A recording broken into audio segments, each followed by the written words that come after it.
Let's see here. I'm going to be running a little solo tonight. And if people want to come on in, if you get in the comments, I might even just throw the link in there so we can chat it up, get our stuff going together. All right, ladies and gentlemen, welcome to the CLR Show. I guess the C version.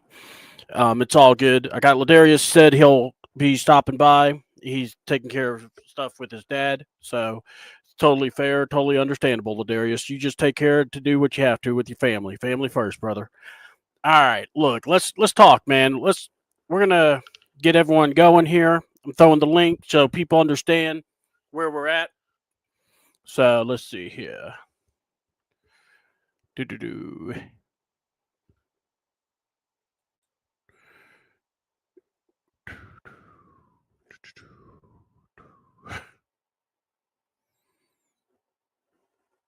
Just want to make sure that we are live on YouTube. Know that I know there's this new thing where you can actually do your stuff and make sure that it's horizontal or whatever. I don't know all that good stuff, so I'm just telling everybody I apologize. Uh, I don't have time for all that mess, so I just did one. Hopefully that'll work for everybody. So there we go. There, I'm gonna put it in the comments. So this is the link for the show. Make sure you send it. You know, get everybody involved that comes in. Give it a little time. But honestly, what we're going to do is talk about the Falcons. We're going to talk about some wrestling in a little bit. I will tell you after what I saw with the Falcons. Part of me wants to be angry. Part of me wants to be pissed. But the majority part of me wants to put it like this. What did you expect? All right, let's talk about that. We in this business, content creators, a lot of us try to reach different outlets. We try to, understand the fans, but we have to talk about it very frankly. We have a losing team. This team finds a way to lose. Find a way, man. Yeah, well, guess what? He finds a way to lose. And if there's a chance this game could get lost, he finds a way. And Carolina, whether you want to admit it or not, these past two games we played them. Week 3 when they beat us 30-0, or was it week 4? Either way. And then when we went over and we got mollywopped, and now our whole season, our whole next few years has, like that, made you go, what are we doing? I've heard a lot of different opinions. We got a lot of people talking about, you might as well keep this coaching staff. You might as well keep Kirk Cousins. I saw an interesting thing. Shout out to what was it? Give me a minute. I want to make sure I get it. Moose from the Atlanta Falcons content that they've been doing, and it's not from the Falcons. It's actually from Falcons Today. And let me explain something, folks. If you haven't really listened to them, they do a lot of good stuff online. And I hope one day I can actually talk with them. It's from Chat Sports, and it's Falcons Today, and it's Moose. He goes over a way to try to rebuild this, but when I've listened to them, he put out a very interesting thing out there where he put out the salary cap. We have $4.1 million going into next year. Okay. Teams in front and behind us, all playoff teams. We're the only team that's not.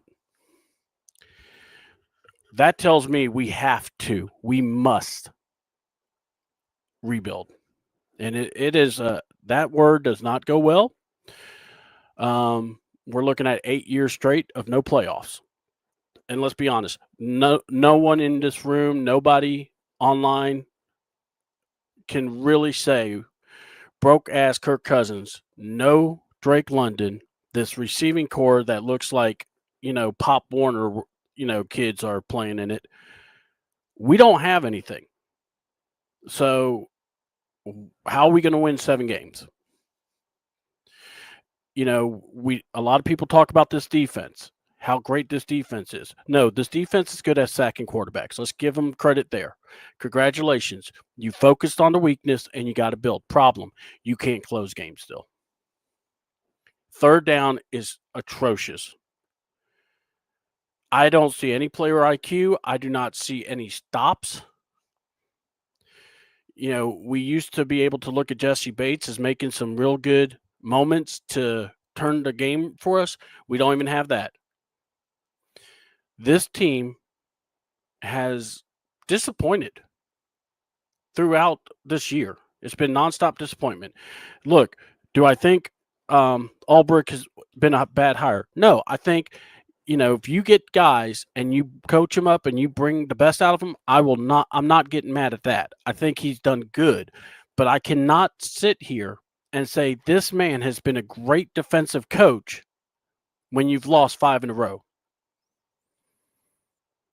You want to know who else lost 5 in a row in the NFL? The Titans, the Giants, and you. They're both bad teams. Guess what you are? Not a good team. I can tell you that. But yeah, the Atlanta Falcons have to decide a lot of things. We're going to discuss it today.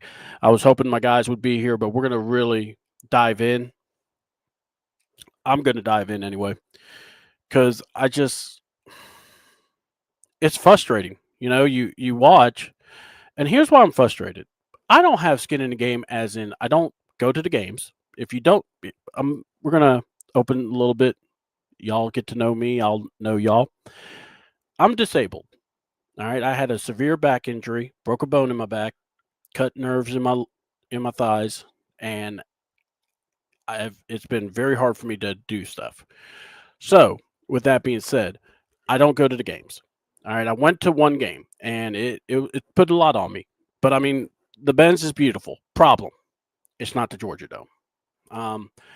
There was no feel. There was no vibe. There was no excitement.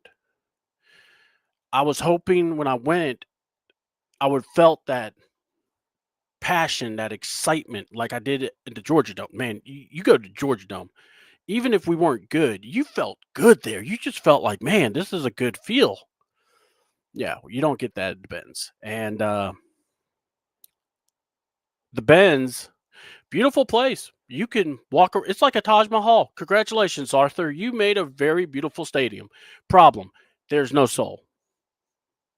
There's no soul. There's no heartbeat. There's no fans that want to sell out for the Benz. And ever since you built it, you haven't been to the playoffs. So let's get to the games then. This season, Raheem Morris. Well, let's go back to the first year of Raheem's tenure. Remember the press conference? I know I did.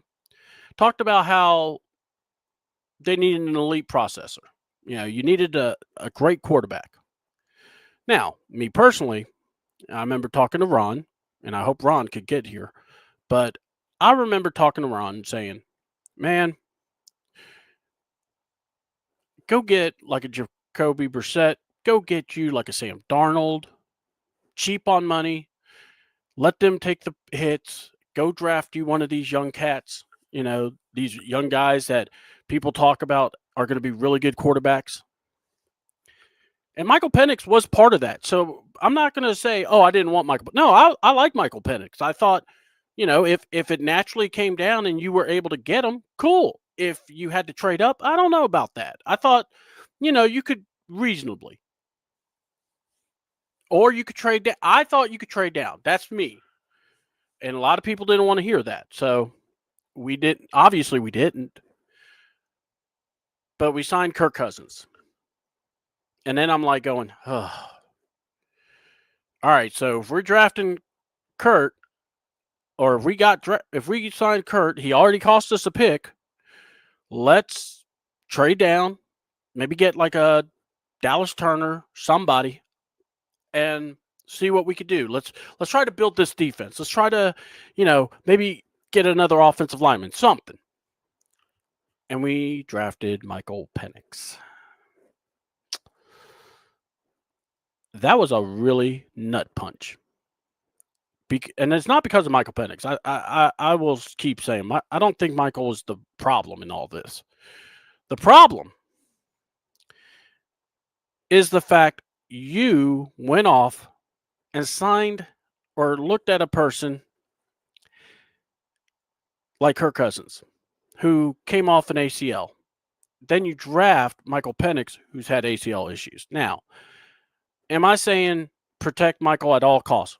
I'm just saying, honestly, Michael needed to get reps. He needed to be developed. If he wasn't fully ready, but remember, he was the oldest guy on the roster or out of the draft, I believe. So you also have to look, this guy should know and be able to be kind of out of the box. Maybe I can just get some good coaching, develop him, work on his feet. But see, you had Kirk Cousins. Kurt didn't realize this was going on. Kurt got pissed. Does Kurt have a reason to be pissed? Here's my thing. He does have a point if he was in Minnesota. He was in Atlanta. And Atlanta did what they did. And people act like this was such a smart decision. We saw that first year, Kurt got hurt. And they didn't want to play Michael. Whatever it is, these people were watching practices and never executed the order. We need to put him in the game now. All right. Then let's talk about this year. After 3 games where Mike Penix went 1-2, he beat the Giants, lost to the Commanders. Yes, I know, even me. I was yelling saying, I can't give that to Michael because of Raheem costing him the game, no timeouts. We can all say that. We can all agree. Michael Penix even reestablish, Kyle Pitts. Then the Carolina game happened. Okay, we're kind of patting him on the back going, hey, the Bucs won. There's no need to try to y'all gave up. It's fine. We understood. It's okay. You'll get him next year. Fast forward to that draft. You traded a number 1 draft pick coming up for James Pierce. Now, is James Pierce going to be worth it? Part of me wants to say yes. I want to actually say yes.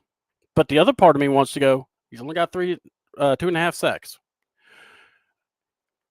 I think what I said, I remember telling Ron this. If you make a trade and you trade your first round pick, the message isn't we're not drafting top 10. No, the message is we're going to the playoffs. Does not matter who's in front of us. We're going to the playoffs. It's playoffs or bust, baby. We're putting all our chips on the table. Try to stop us. We dare you. Well, 3-7, boys. 5 losses in a row. You believe that the Falcons are going to go 7-0 and miraculously make a playoff? We are played so bad. The Saints.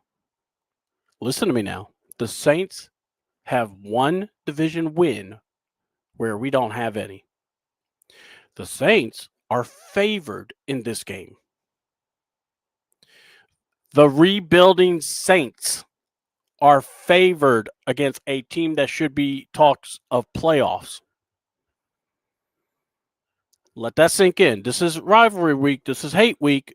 And we have to actually say this.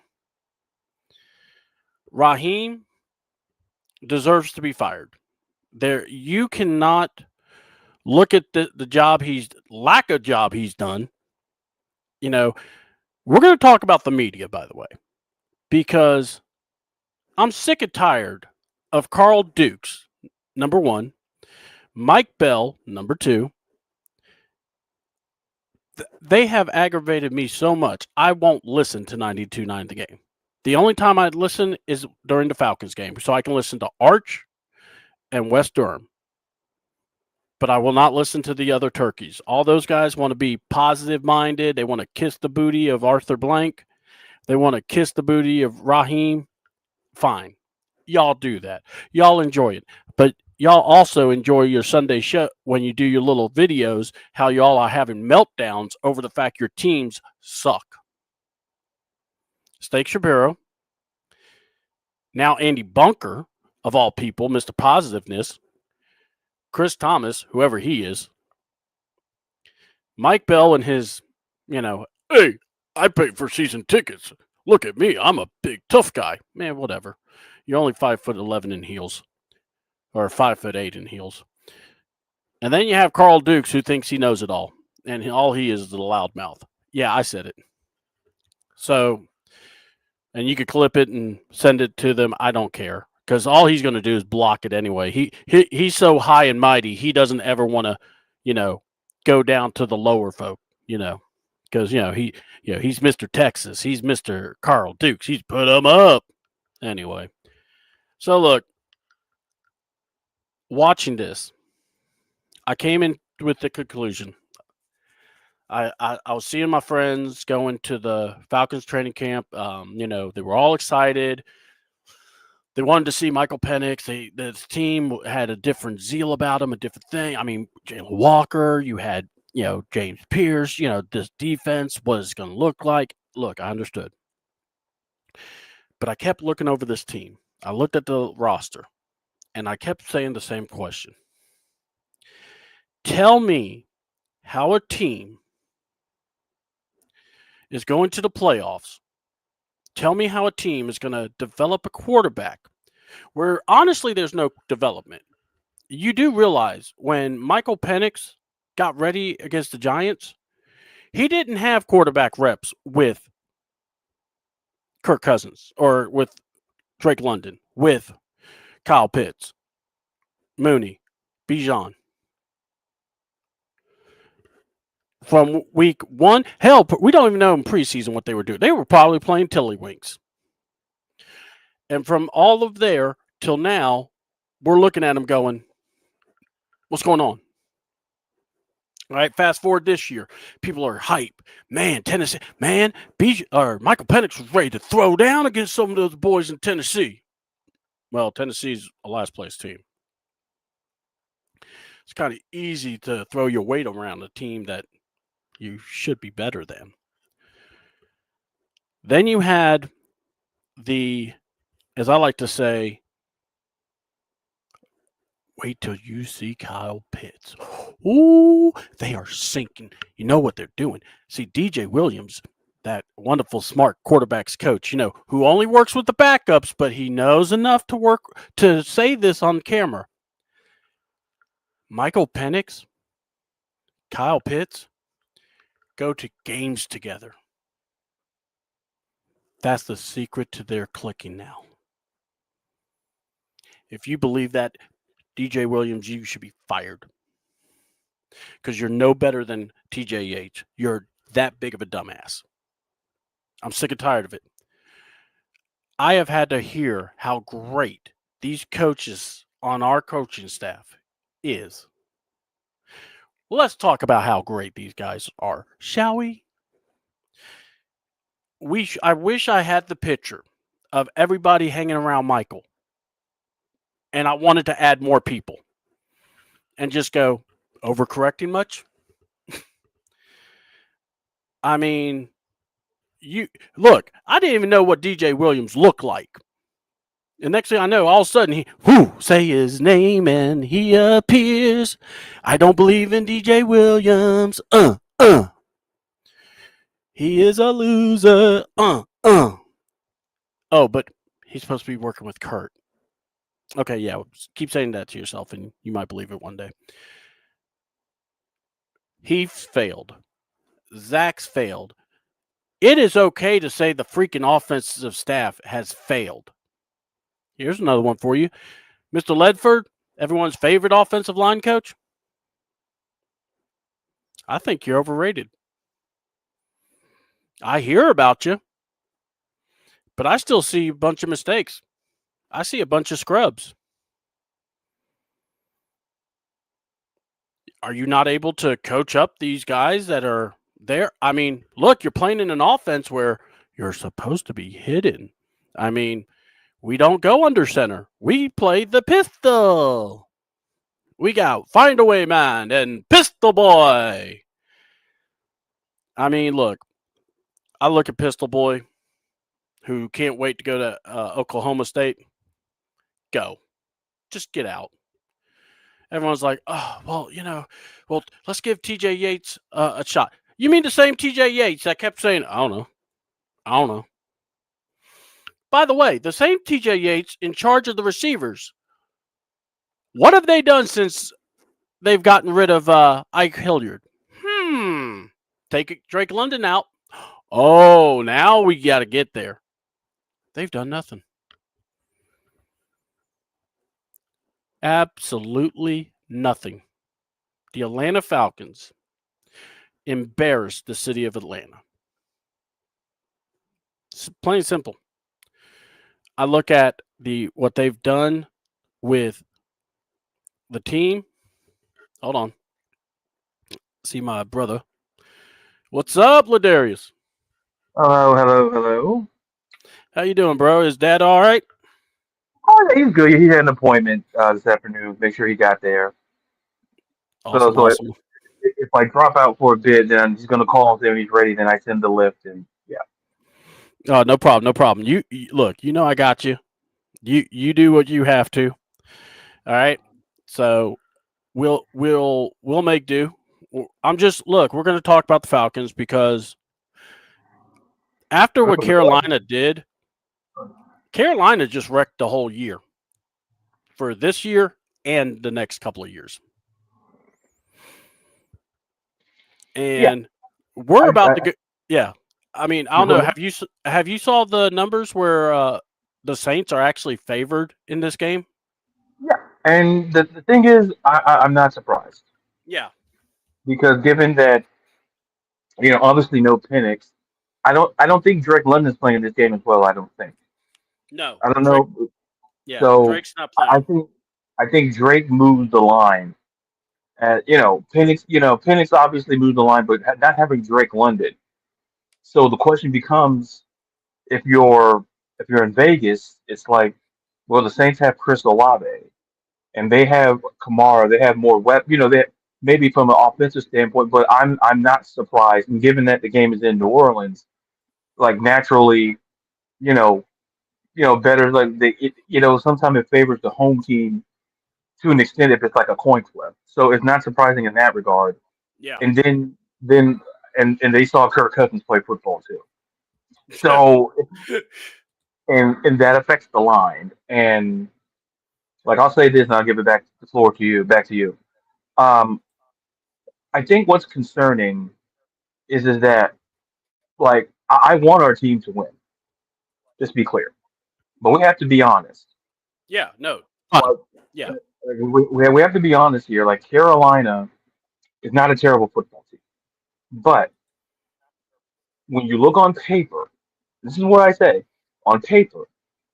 And I think this the roster a healthy roster. This was at least a playoff roster, potentially. Even if we did win the division, like well, we could have got a wild card spot because the NFC is not super strong. And if you look at it from No. a No. division, I'm with you. so but the problem is it's simply put, we play down to lower competition, and yeah, we play up to greater competition, but it's the consistency. Like we should be able to beat the bejesus out of people who we're supposed to beat the bejesus out of. Yeah. I'm not asking for like double digit blowouts or but we have to win in a convincing fashion. And that Carolina game just showed that there's some issues just merely from a coaching standpoint, and it got exposed. Like we knew there were coaching concerns, but that game was hard to watch because at this stage, and this may not be a popular opinion, like we lose this football game, and I want to win it. To be clear, Yes, I hear you. like we got to shut some people down, like put in consideration, and not risk them getting hurt like Drake, because unless we go on an all-time run, there's no reason to have Bijan and Drake out there in a week 17 game that means absolutely nothing. And because we're not making listen, that's just the way it is.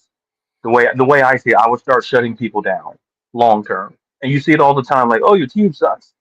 So let's shut down some of your best players. And I think that's the conversation. And this is week 12. We have a month, we have a season of football left. But it's a consideration because there's a reason why, like, I don't know, like shutting down like Drake not playing, that moved the line. But yet, because the Saints are at home, the Saints are a terrible football team. Their record says they're terrible. And like John mentioned, you are what you know. Like, I think it was who was it or Bill Parcells said you are what your record says you are. Yep. But there's talent on the Saints too. We can't ignore that. No, no, And exactly. like the saving grace is this defense. Like like but the question becomes at what expense? Like, hey, the defense, hey, we're top five in sacks, Yeah. but we're bottom five in offense. When if And we can't stop the run. and so like great, our pass defense top five in the league. Run defense couldn't stop anyone. Rico Dowdell was out there looking like back in the day, looking like Jonathan Stewart out there, just and D'Angelo Williams, like looking like it was like that was flashbacks. I'm like, that's what those guys did to the defense when they were playing for the Panthers. And Rico Dowdell did this very same thing. Bryce Young, his biggest problem was in that game, he had too many open receivers. That Yeah, was the sad. it's funny, Look, but I got flack for saying Bryce Young has big games against us. yeah, And I said he is 4-1. He's gonna, he was 3-1 coming into the against us. And someone's like, oh well, mhm. he didn't do that much. And I'm like, he's coming to the bends. I'm telling you, he's gonna have a game. I don't care. He's gonna have a game. The man threw for 400. Hold on. The past few games, he couldn't even get close to 400 combined yards. And man throws 448 yards on Yeah, this defense. And hold on, improved defense. yeah. And to your point, listen, he's 4-1 against us. Yeah, He has a passer rating of 95.3. He's thrown for over 1,100 yards, 1,133 yards. He has 7 touchdowns, 2 interceptions in the 5 games. yeah, And so when you say like, oh, he's gonna have a big game, like I listen, like go look up his numbers against everybody else in the NFC, and it's like this guy roasts us. yeah.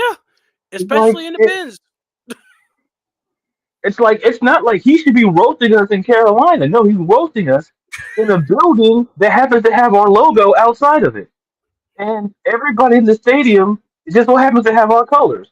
Oh, that's the home. That's our home stadium. Yeah, yeah. So you know, yeah. So was I surprised he had a big game? Absolutely not. In fact, in that game, he broke Cam Newton's single game Panthers passing record in that game. So America, we're smart. You guys can do the math.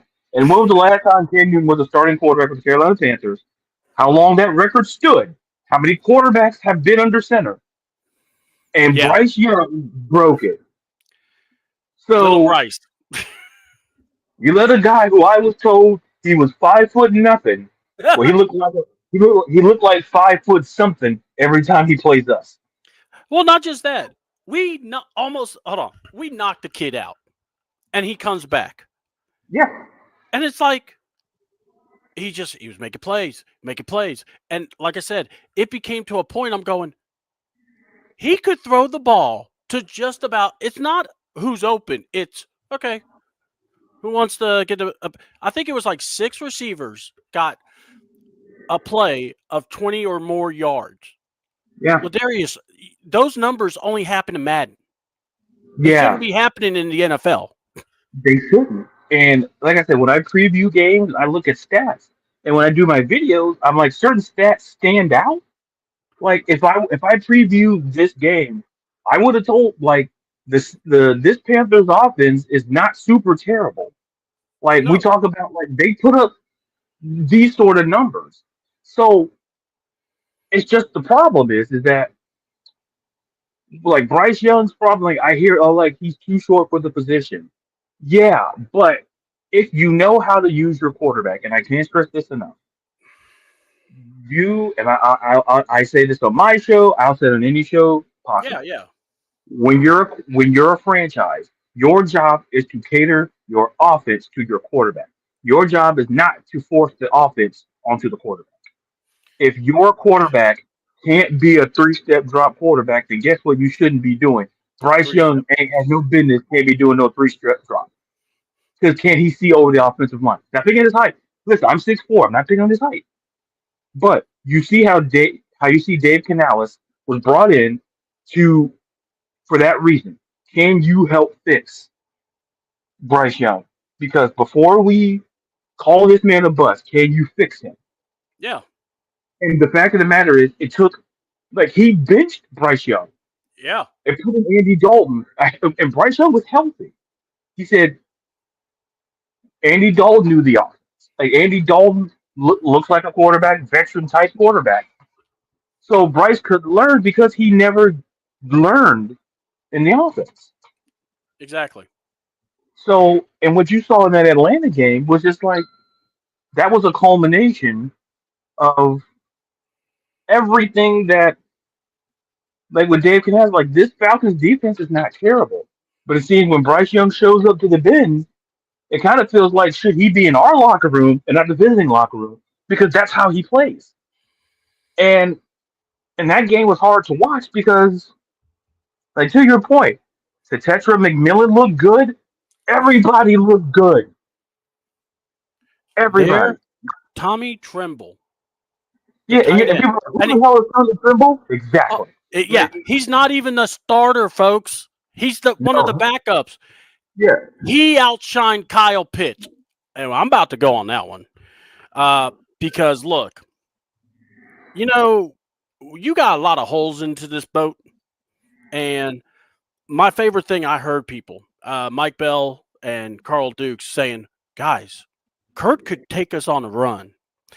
And then I wanted to call the station and go, I think you need to drug test your host. yeah, Or because this copium that you're kissing on the Falcons needs to stop. Don't let them drive. I want to make sure that they're drug tested. I want to know if the cup melts or not because there ain't no way you say that with a straight face. correct. But of course they said it, so I have to bring it to this light. Kirk Cousins is going to go on a run of medicine balls because he about got Mooney killed, and he Yeah, already took out Drake to the point I'm wanting to call the NFL office and go, is Kirk Cousins point shaving? Because he's trying to kill our guys. yeah. Basically, yeah. You know what? Yeah, he's Paul Crew from the longest yard. That's what he's doing. Yeah, Okay, you know what happened to Paul Crew? Paul Crew went to prison. Am I saying Kirk Cousins go to prison? That's for our legal system to figure out. I But mean, he is stealing money, so we don't even need to yeah, go that I route. mean, he's a crook. How you can tell? Listen, I The saw man his goes bank. to Costco. The man goes to Costco and Cookout. That should tell you everything you need to know Right. about He's that man. buying wholesale stuff. He's buying like how we buy individual items. He's buying in bulk often. Like this guy has a lot of money. Yeah. When you fleece a team of 100 million bucks, sure. And that's not even including paying even the percentage goes to his agents and everybody else. He's still walking away with a pretty good chunk of change. He probably skirted around that too. He probably paid them in cold cash. Like, hey, listen, it's the holiday season coming up. Look, you're going to go to Kohl's. I know it's listen. I know it's June, but you're gonna want some cold cash. You make a point. You make a point. So and then he slips into gift cards to Cookout, and it's like, dude, really? Like, Kurt, come on, you didn't pay for this. You always know that person. You're like, you did. Come on, you got this for free. I'm not stupid. You didn't think about me. So, okay, you got yourself on mute. So when you get a chance, I'll bring you back, or not bring you back, but just I'm waiting for your mic to get off mute. So, and then I'll throw it back to you because I was going to ask you a question. But yeah, and then McMillan on. So yeah, we had McMillan on AJ Terrell. And I was waiting for someone to go, you want to see I was waiting for Ron to message me going, you want to see a dead body? And you just see AJ Terrell getting roasted by McMillan. Yeah. Oh, man. I mean, you thought we got past the Mike Evans roasting. Now we got McMillan now. Yeah, it's hilarious. And to your point, if you want further proof of that, here's the thing. McMillan was targeted 12 times, 8 receptions, 132 touchdowns. And second on the they really get he had 8 targets, 4 receptions, 8 yards and a touchdown. It's like, and he targeted pretty much even Rico Dowdle got targeted in this past game, and he's the running back. He was targeted 7 times. He has 5 receptions. They what was it? I don't know if you heard, but Dave Canales did his press conference, and he actually was going in detail why they went after certain guys. Someone said, "Well, why did you go?" He said, "We went after AJ Terrell because we had the advantage. These guys are taller, they're stronger. He doesn't like playing physical. And he went over so much detail to the point I wanted to go, dude, you are getting into the secret recipe, and people just don't know how to respond because we have Find a Way man saying he's got to look at the video. You're already just breaking it down like like you actually paid attention to the game. Yeah, heaven forbid that's like your job. Yeah. It's like, what do you do here? I mean, that is the ultimate question when you know what I heard the Falcons slogan. They're removing it from Rise Up. They're now calling it Find a Way because we don't rise up. We find a way to lose. What do Falcons do? Find a way to lose. Because this team could be having a blowout. And by halftime, they'll be like, you know what? I think it's time. Yes. And here's a question for you. In that game, Bijan was cooking. He had 2 touchdowns. He had over 100 yards. And in the second half, and I know we didn't get the ball much, but, when my coach says I'm the best player in the NFL, shouldn't I get a few more reps in the second half, winning time? Yeah, you would think. Absolutely. Yeah.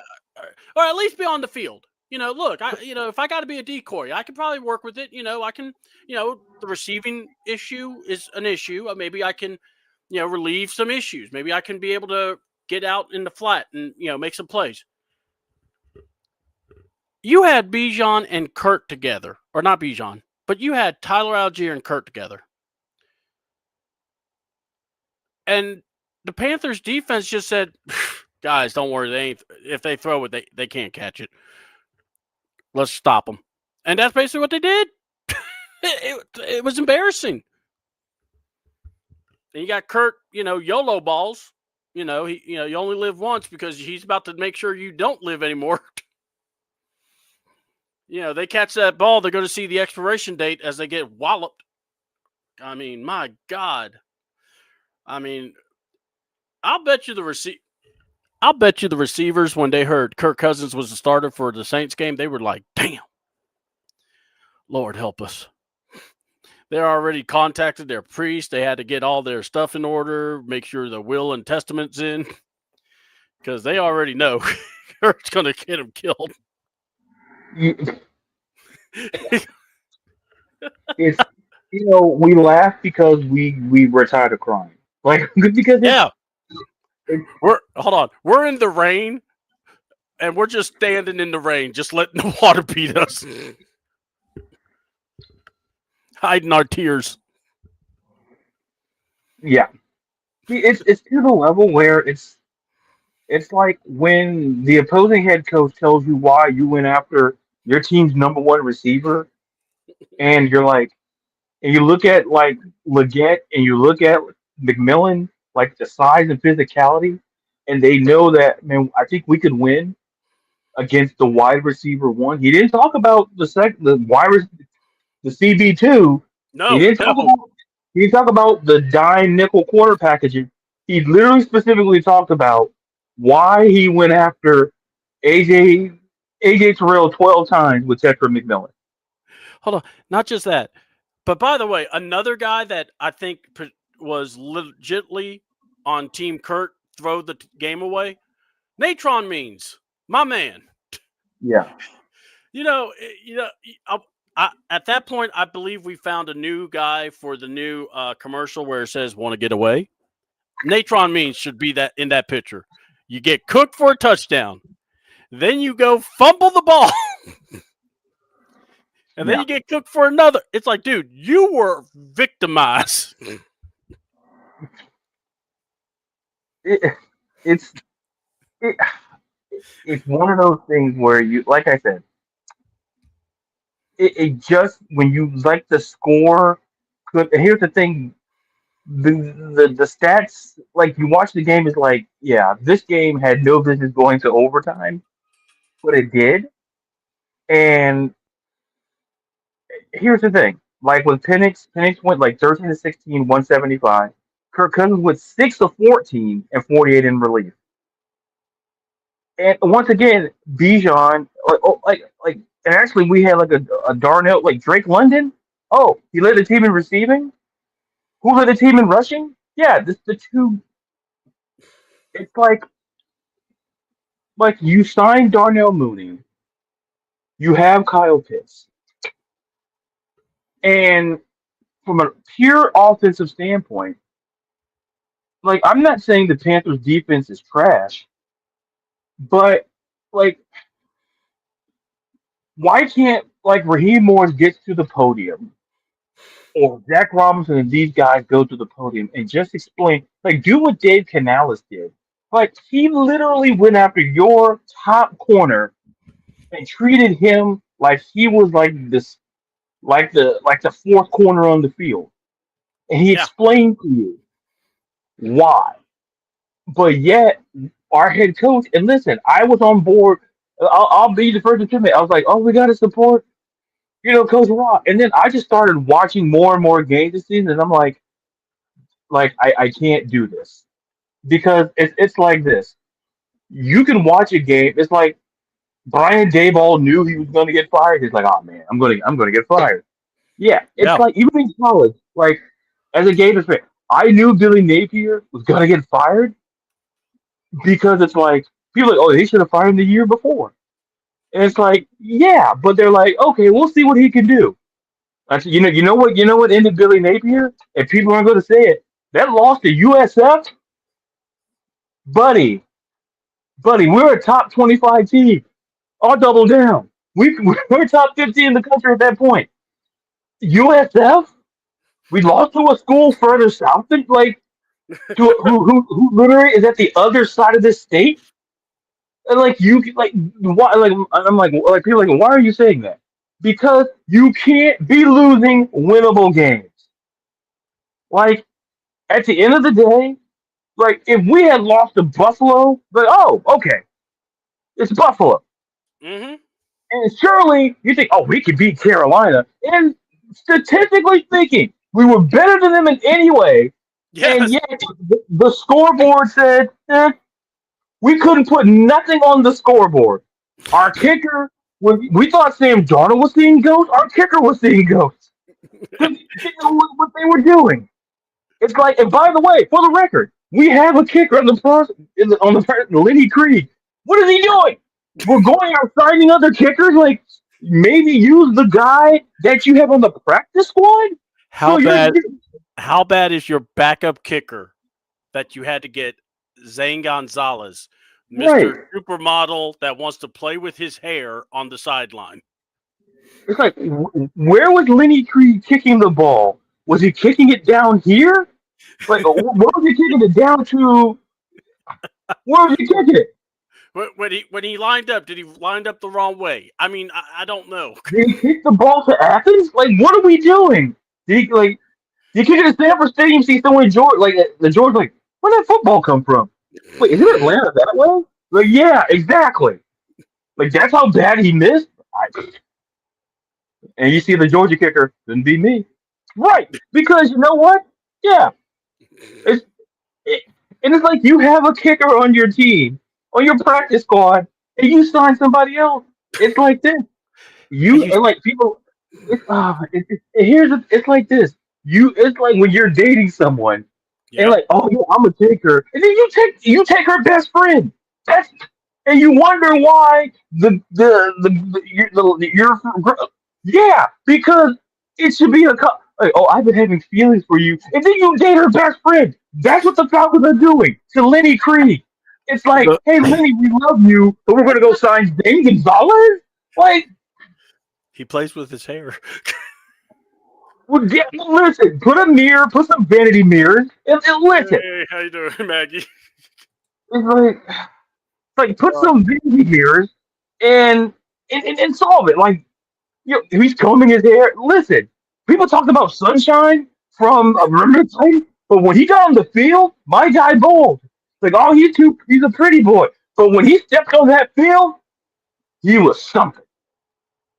When we get people staring, like, I'm like, you see our record, your cheeks, and you're combing your hair?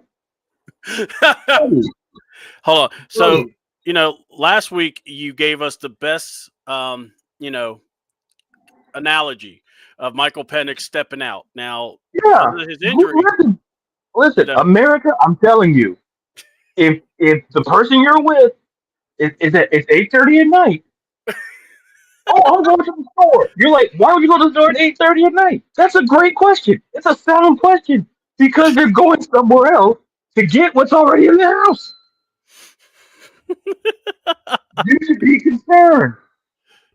It's like, unless you directed them to go to the grocery store, why are they going? Like, oh, I'm getting some ice cream. They don't come back till 11:30. Where was that ice? If you're in Georgia, hey, where was that ice cream store? Tuscaloosa? Where was that store? And did you get me a Zero Bar? And then you gotta turn back around like, oh man, I got you a Snickers. That's not what I asked. Well, I mean, I'll take a Snickers. They know me enough. So, but the thing is, like, no, I asked for a Zero Bar, and I want a Zero Bar. All right, you go to a restaurant, you ask for a chicken dinner. They should be out you bringing some chicken dumplings. There's a difference. Just because the word chicken is in there, don't just throw anything in there. Like, oh, we're out of chicken. Well, listen. If you go in your kitchen and you ain't got your chickens in your house, they stepping out to get some steak. That's all I'm saying. And you should be concerned.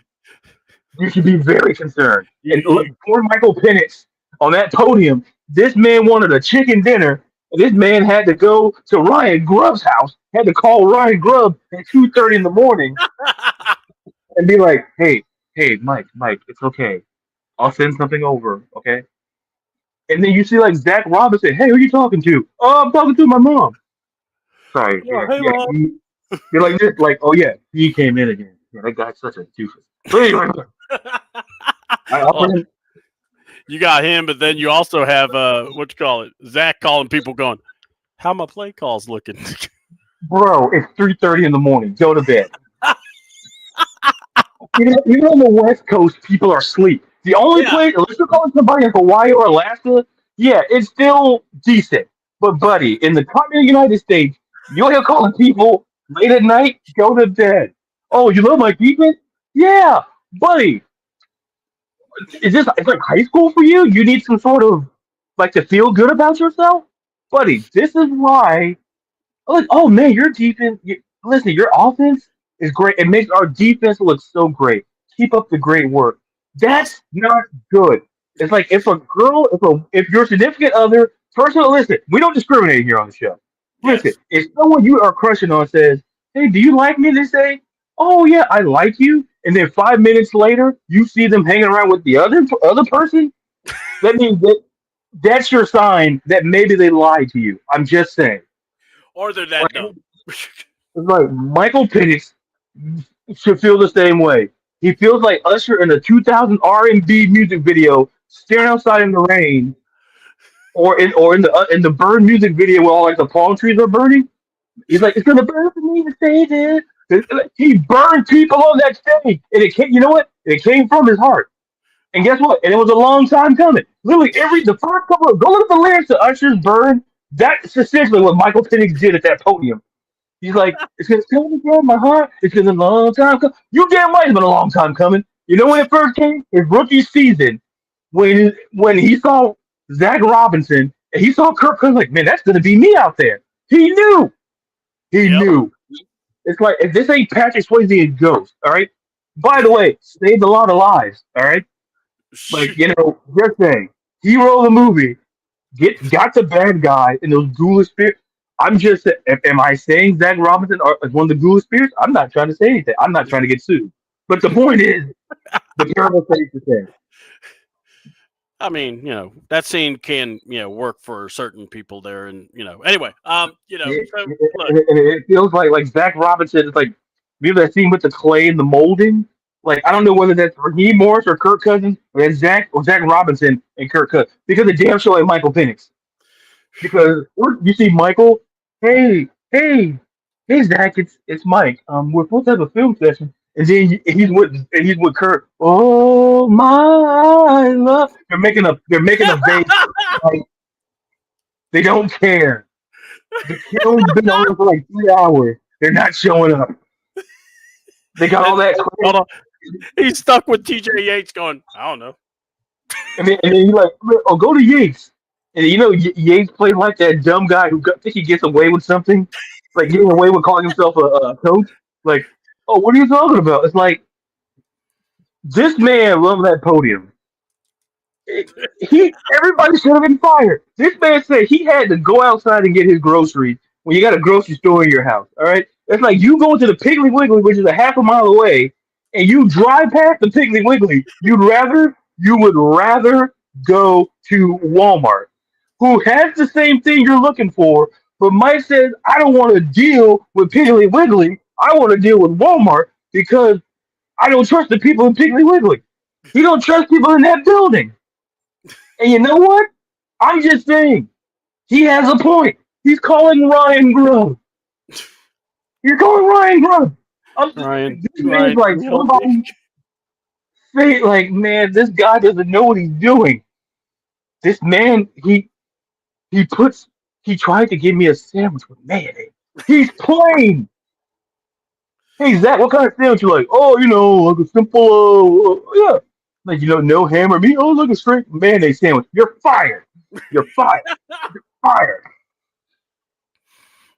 Simple, plain. That's what you have to do. You He's have to not Jimmy Carter. Okay, Jimmy Carter was a simple man. Zach Robinson is whatever the opposite of that is. He's a complex man under the guise of being a simpleton. That's what he is. Oh man. So yeah, the injury. Look, we Yeah, so he we know pulled what his happened. groin. We saw what happened in the game where the Falcons just found a way to lose. And but my God, the injury happened. And I had a couple of reactions. My first one was I thought that, okay, let him find out what's wrong, give him some time, let's get him healed up. And, preseason, we'll be back in this. Let's try to start. This is actually going to be a 9-month procedure, if I'm not mistaken, if I'm hearing Yeah, everything right. right. Essentially, to your point, Mm-hmm. he's not. We're really fiddling with him being ready for the start of next season, and this is why. Like when we talk about ACLs or like partially torn or torn, there's a difference. Mm-hmm. And like I like go back and like it's not the greatest example in the world, but like Aaron Rodgers' injury when he was with the Jets, when he had all those starts in his first season with the Jets, and what was Aaron Rodgers doing? Fine, I can make the joke. It's fine. He's probably in a cave right now. He can't hear me. But anyway, Recovering with his wrist. yeah. What's he doing with his wrist? I don't know. Mm-hmm. What's that? Well, I'm trying to show it, but it's beneficial. NFC Offensive Player of the Week, Bryce Young. Oh man. And also head coach of the week, Dave Canales. Like you like listen. Like hey he goes to Dave, hey, did you like my offense? No. You know what? Oh man, you did great, Zach. Oh man. I knew those screens and gonna look great to Bijan. Yeah, yeah, you did great. And you see Canales goes back to the sideline. The hell's wrong with that guy? It's like this guy is still here. He's not at Stillwater, Oklahoma. He's still here. Man, Canales walked up to the sideline, and they're like, what did he want? He gave us the play sheet of the first 15 plays they're going to run. yeah. He's like, isn't that what you're supposed to do? Zach said, yeah, yeah.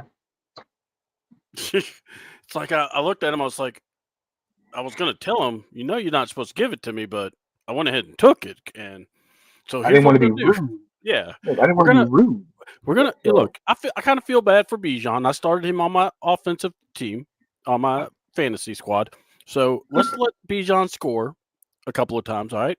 But then we're gonna shut that crap down, okay? what do you mean? We're shutting it all down. Mm-hmm. We blitz all night. I don't want them. They're gonna sit on it.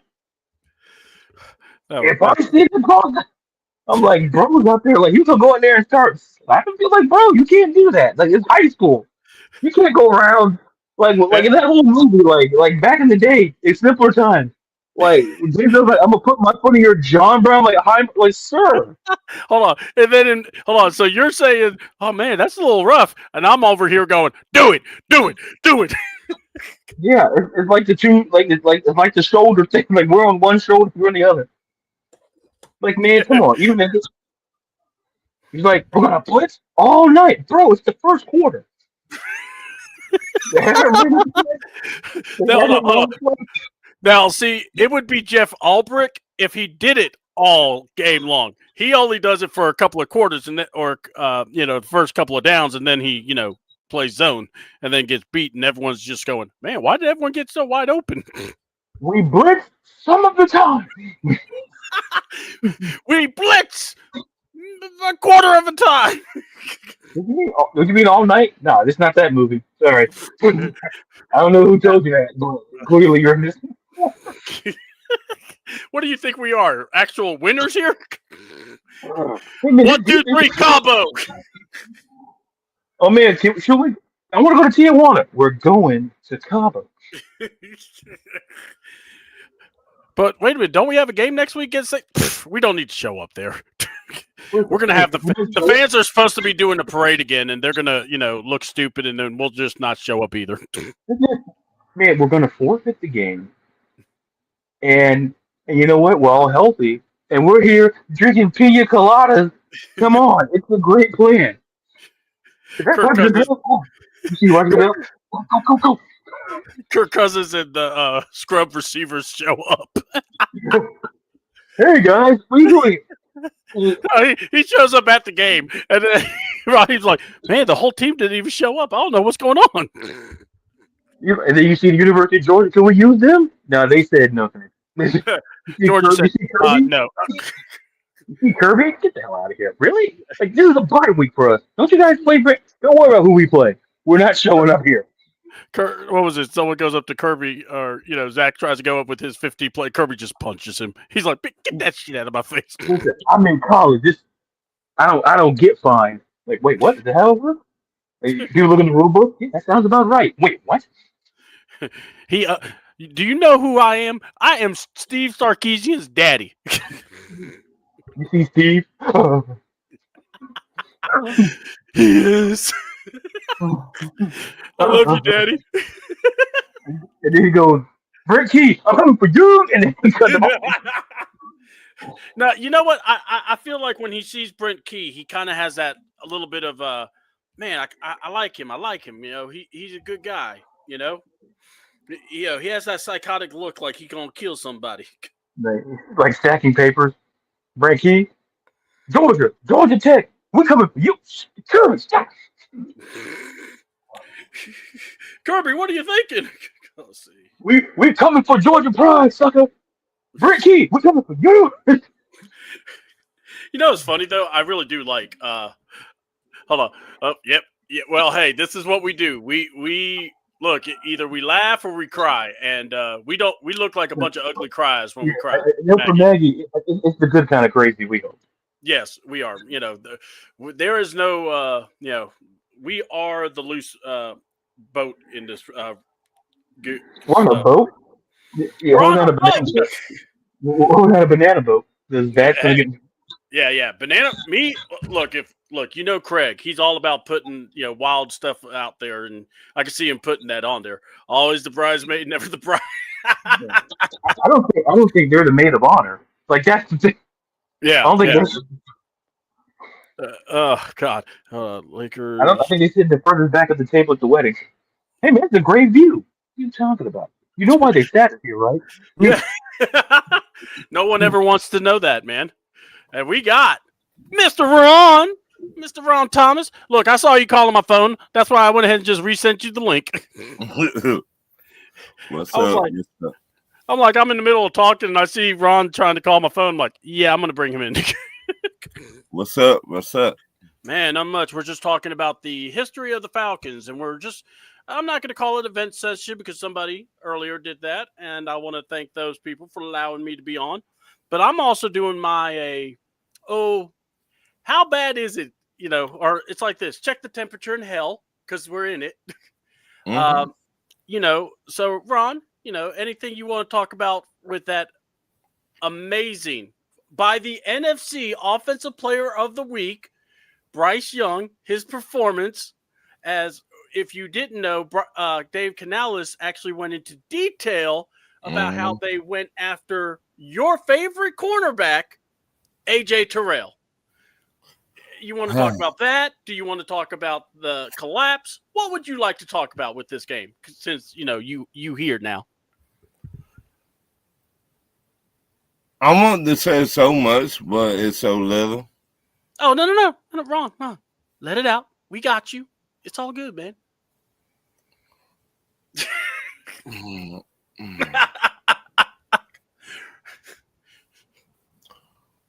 Raheem. Uh-oh. He going for the big man first. I'm glad me and you not friends. I'm glad I don't even know you. I'm glad if I ever see you, it would be on site.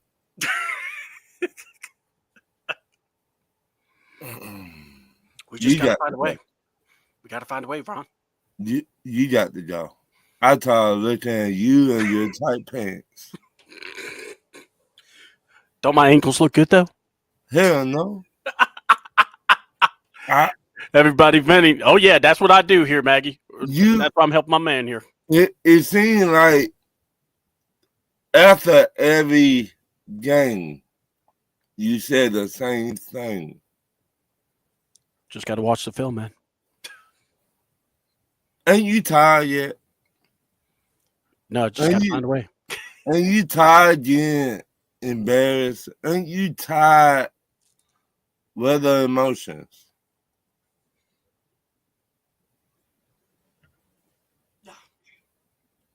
If you so tired of losing, why you ain't went up to Zach Robinson and be like, what the fuck going on? Zach's a really good man. I really appreciate his hard work. What hard work?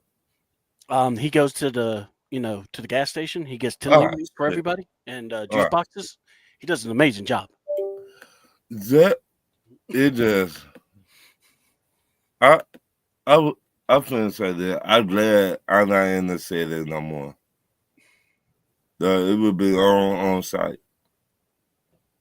on site. I apologize, Ron. I'm just trying my hardest. We're No, just you're trying to not. find a way. We're No, you're finding a not. way.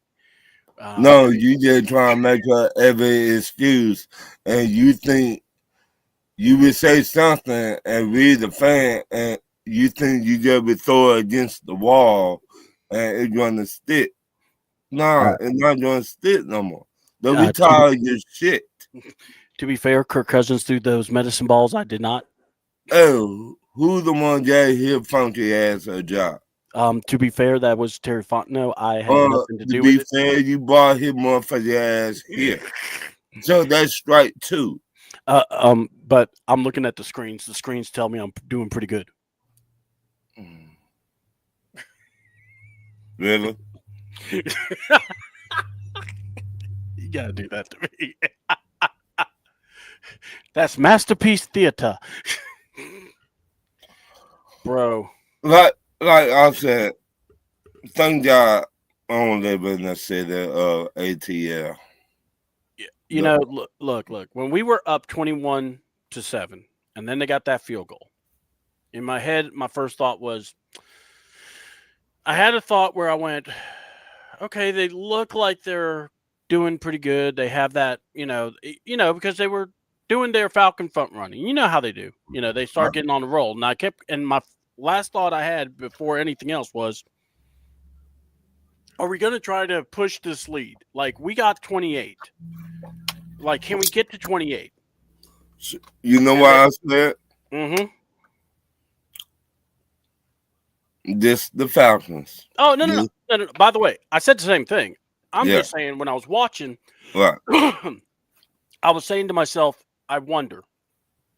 All right. So in my mind, as I'm watching, I'm going, well, if this keeps going the way we're going, should we look at possibly be careful, because we could actually walk off and lose this thing? And sure enough, they came in. They had this team, and not only that, Carolina actually kept you in this game. They didn't even they foregone a point and a field goal to keep you in this game. And I still get pissed when I say this out loud. Bryce Young is now the NFC Offensive Player of the Week. What? Man wasn't even combined for 450 yards. Mm-hmm. He just about got that in one game. And look, I get it. Our defense is looking good. We're sacking the quarterback good. But our defense and getting tired. Got to do so much. Well, yeah, but also third quarter or third down, we just can't stop them. And look, it gets beyond the point of, are you tired? Can you handle? You got to make a play. What? Our defense. I want to ask y'all, how long our defense were on the field in the third quarter? Oh, in third quarter, if I'm not mistaken, I think we were like inside of 3 minutes of offensive possession from the Falcons. And so on defense, it was like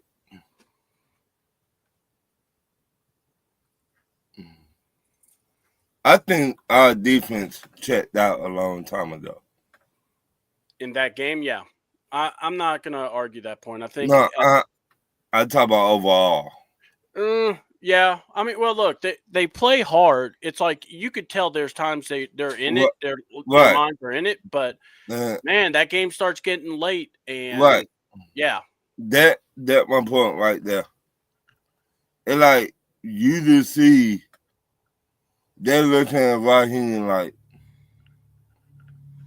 you better be glad. Like, the only reason we in the NFL, we trying to keep our job, but we don't want to play for you. Does that make sense? Yeah. No, look, like they don't want to put quit on tape. Right. All right, but there is a thing where, like, someone said it. Why does Raheem not coach up the bench? Why does he not go up to the guys a lot? I'm going to go here. I think the guys have checked out on him. They don't want to hear it. They're just like, what? You're going to tell me, do better, work harder? Come on. Right. They're not trying to hear nothing he say. Mm-hmm.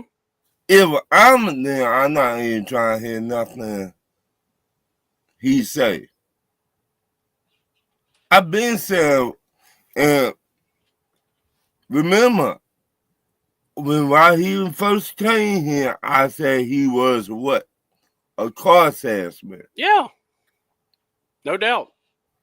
Raheem will tell anybody what they want to hear, not what they need to hear, and vice versa. But we as a fan, if y'all want better, stop going to the games. Stop buying hoodies. Well, stop buying the jerseys. All right, let me ask you. Yeah, hold on, Ron. Hold up. I got to ask you because we've said this a lot, all right? And I'm not disagreeing with you. But now this is what I'm going to say. Michael Penix's injury now takes it to another level. What? All right? Because people are like saying, hey, man, you could give Raheem and, Terry another year. Now, look, me and you both, and I know Ladarius, it's time. All right? Yeah. And look, I'm of the camp. The house is, is decayed. Right. I got to wipe it all out. All right. Yeah. So I'm getting Rich McKay out of here. I'm getting Greg Beatles out. I'm getting, Terry, and I'm getting Raw, and I'm taking Zach out. It's like I'm getting them all out. All right. I'm getting that big old shop broom. Right. Getting them out of there. And I'm talking to Arthur. I'm trying to tell him, get out. You need to go too, because if you want to succeed going forward, you got to clean house. Mm-hmm. The fan base is not going to give Arthur Blank any more benefit of the doubt. We tired of the bullshit. Yeah. Don't tell us it's raining, but you pissing on our leg. Yeah. We tired. We buying the merchandise. We buying everything you tell us we need to buy, but you more worried about Raheem Morris instead of the fans. You should be worried about you losing a lot of fans. Look, this injury hits hard. It hit hard. It rough. The 9 months recovery time, and Ladarius was talking about this. Yeah. Let's all figure this out. But what do you do? I mean, because look, here's the thing. You got a young quarterback. Hold on. Hey, babe. Oh, okay. Anyway, sorry about that. So, yeah. What are you going to do? The Falcons have to make some moves. All right. I don't want to hear, oh, well, we'll just keep Kirk Cousins. No. I brought this up. Next year, coming to the salary cap, we are projected to have $4.1 million. Right. That ain't nothing. That's and here's the thing. Of all the teams that have that amount, we're the only team that's not a playoff team. Right. So right there, you have to now flip your whole psychology. You're not a player away. Right. I think you have to legit look at every aspect of your team in a different way. We need depth. At least start with that. You got to get some depth pieces because enough with these guys that come in. Okay, they're great. Like Divine Diablo played very well. Right. He goes down. We don't have him. Right. And then you have you put the fans thinking, okay, he comes back. We'll be back in it. He was part of the losing streak also, folks. Right. Stop bringing in. And me and you talked about this either a long time ago. Remember when you at Christmas, you maybe 8 years old, and you get that new toy? Yeah. Well, you know that new toy ain't about shit. You threw your other toy in the garbage. Man, I can't do that to my toys. You know, I'm like, Well, I've watched Toy yeah, Story. I would feel horrible. right. But your old toy, you threw them already a long time ago. You thought the new shit was gonna be the shit. All right, yeah, let's just say, yeah. And not. The new shit broke too. Mm-hmm. Diablo. It broke too. Mm-hmm. I mean, look. I mean, Yeah. and it's not just him. You know, you Right. had Floyd got hurt. You know, Right. yeah. Troy Anderson. No. Stop bringing in. Oh, you think you the fix the guy situation? Stop bringing in. Oh, I just do something with him. Stop it. Let me ask the question. I gotta ask this. Do you guys believe anything the coaches say when it comes to injuries? Because No. look at all the injuries we've had, and it's like, oh, like we find out about Mooney, all of a sudden had a broken collarbone. Ladarius, you haven't spoken in a while, so I want to throw it to you. What can you chime in about what do you think about the injury situation that the Falcons have been in, and how the Falcons have been playing around with this injury report?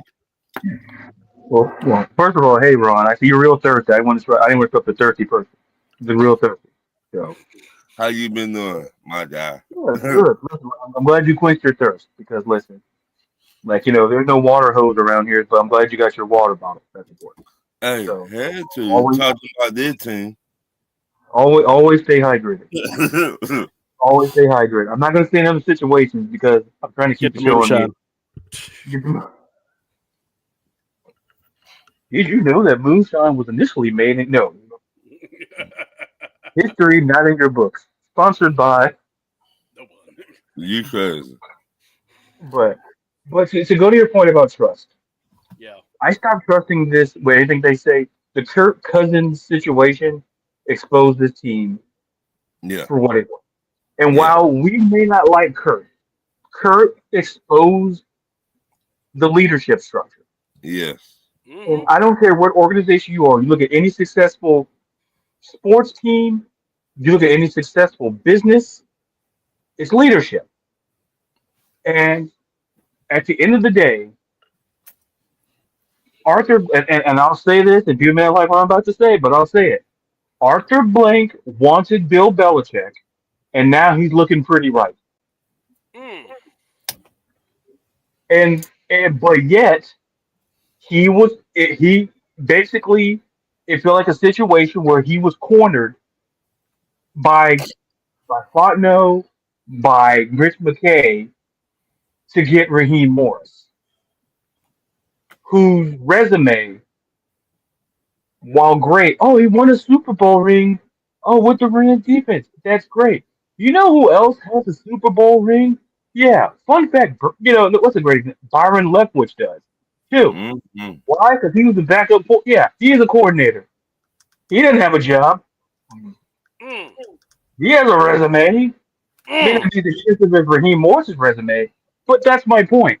Is that we've seen what he could do as being a head coach, and I believe in second chances. But he was the interim coach, and there's a reason why he was the interim coach and never given the full tag. There's a reason. You go look at his resume at Tampa Bay. Like, I'm not trying to discredit Raheem Morris as a coach. I am. Yeah, we know, Ron. We see that we saw the way you were quenching your thirst. We did. Yeah. Get that man some more water. Where was it? I don't judge. But the point, but the thing is, I don't trust this leadership structure from the injury standpoint. I don't trust the leadership. Michael Penix exposed both their quarterbacks exposed them in one form or another. And to answer your question, C-Dub, about the injury, after what Kirk Cousins said, Kirk Cousins confirmed what a lot of us felt, that we knew he was playing hurt. We all knew. Yeah. You don't have to be Dr. Doolittle. You don't have to be Doogie Howser. You ain't got to be Denzel from St. Elsewhere to know that man was out there playing hurt. Mm-hmm. You ain't got to be ER, like we all knew. But yet, the leadership made you believe that Kurt was cheats. And I'm like, no. Like, when Kurt was healthy, why was this team winning?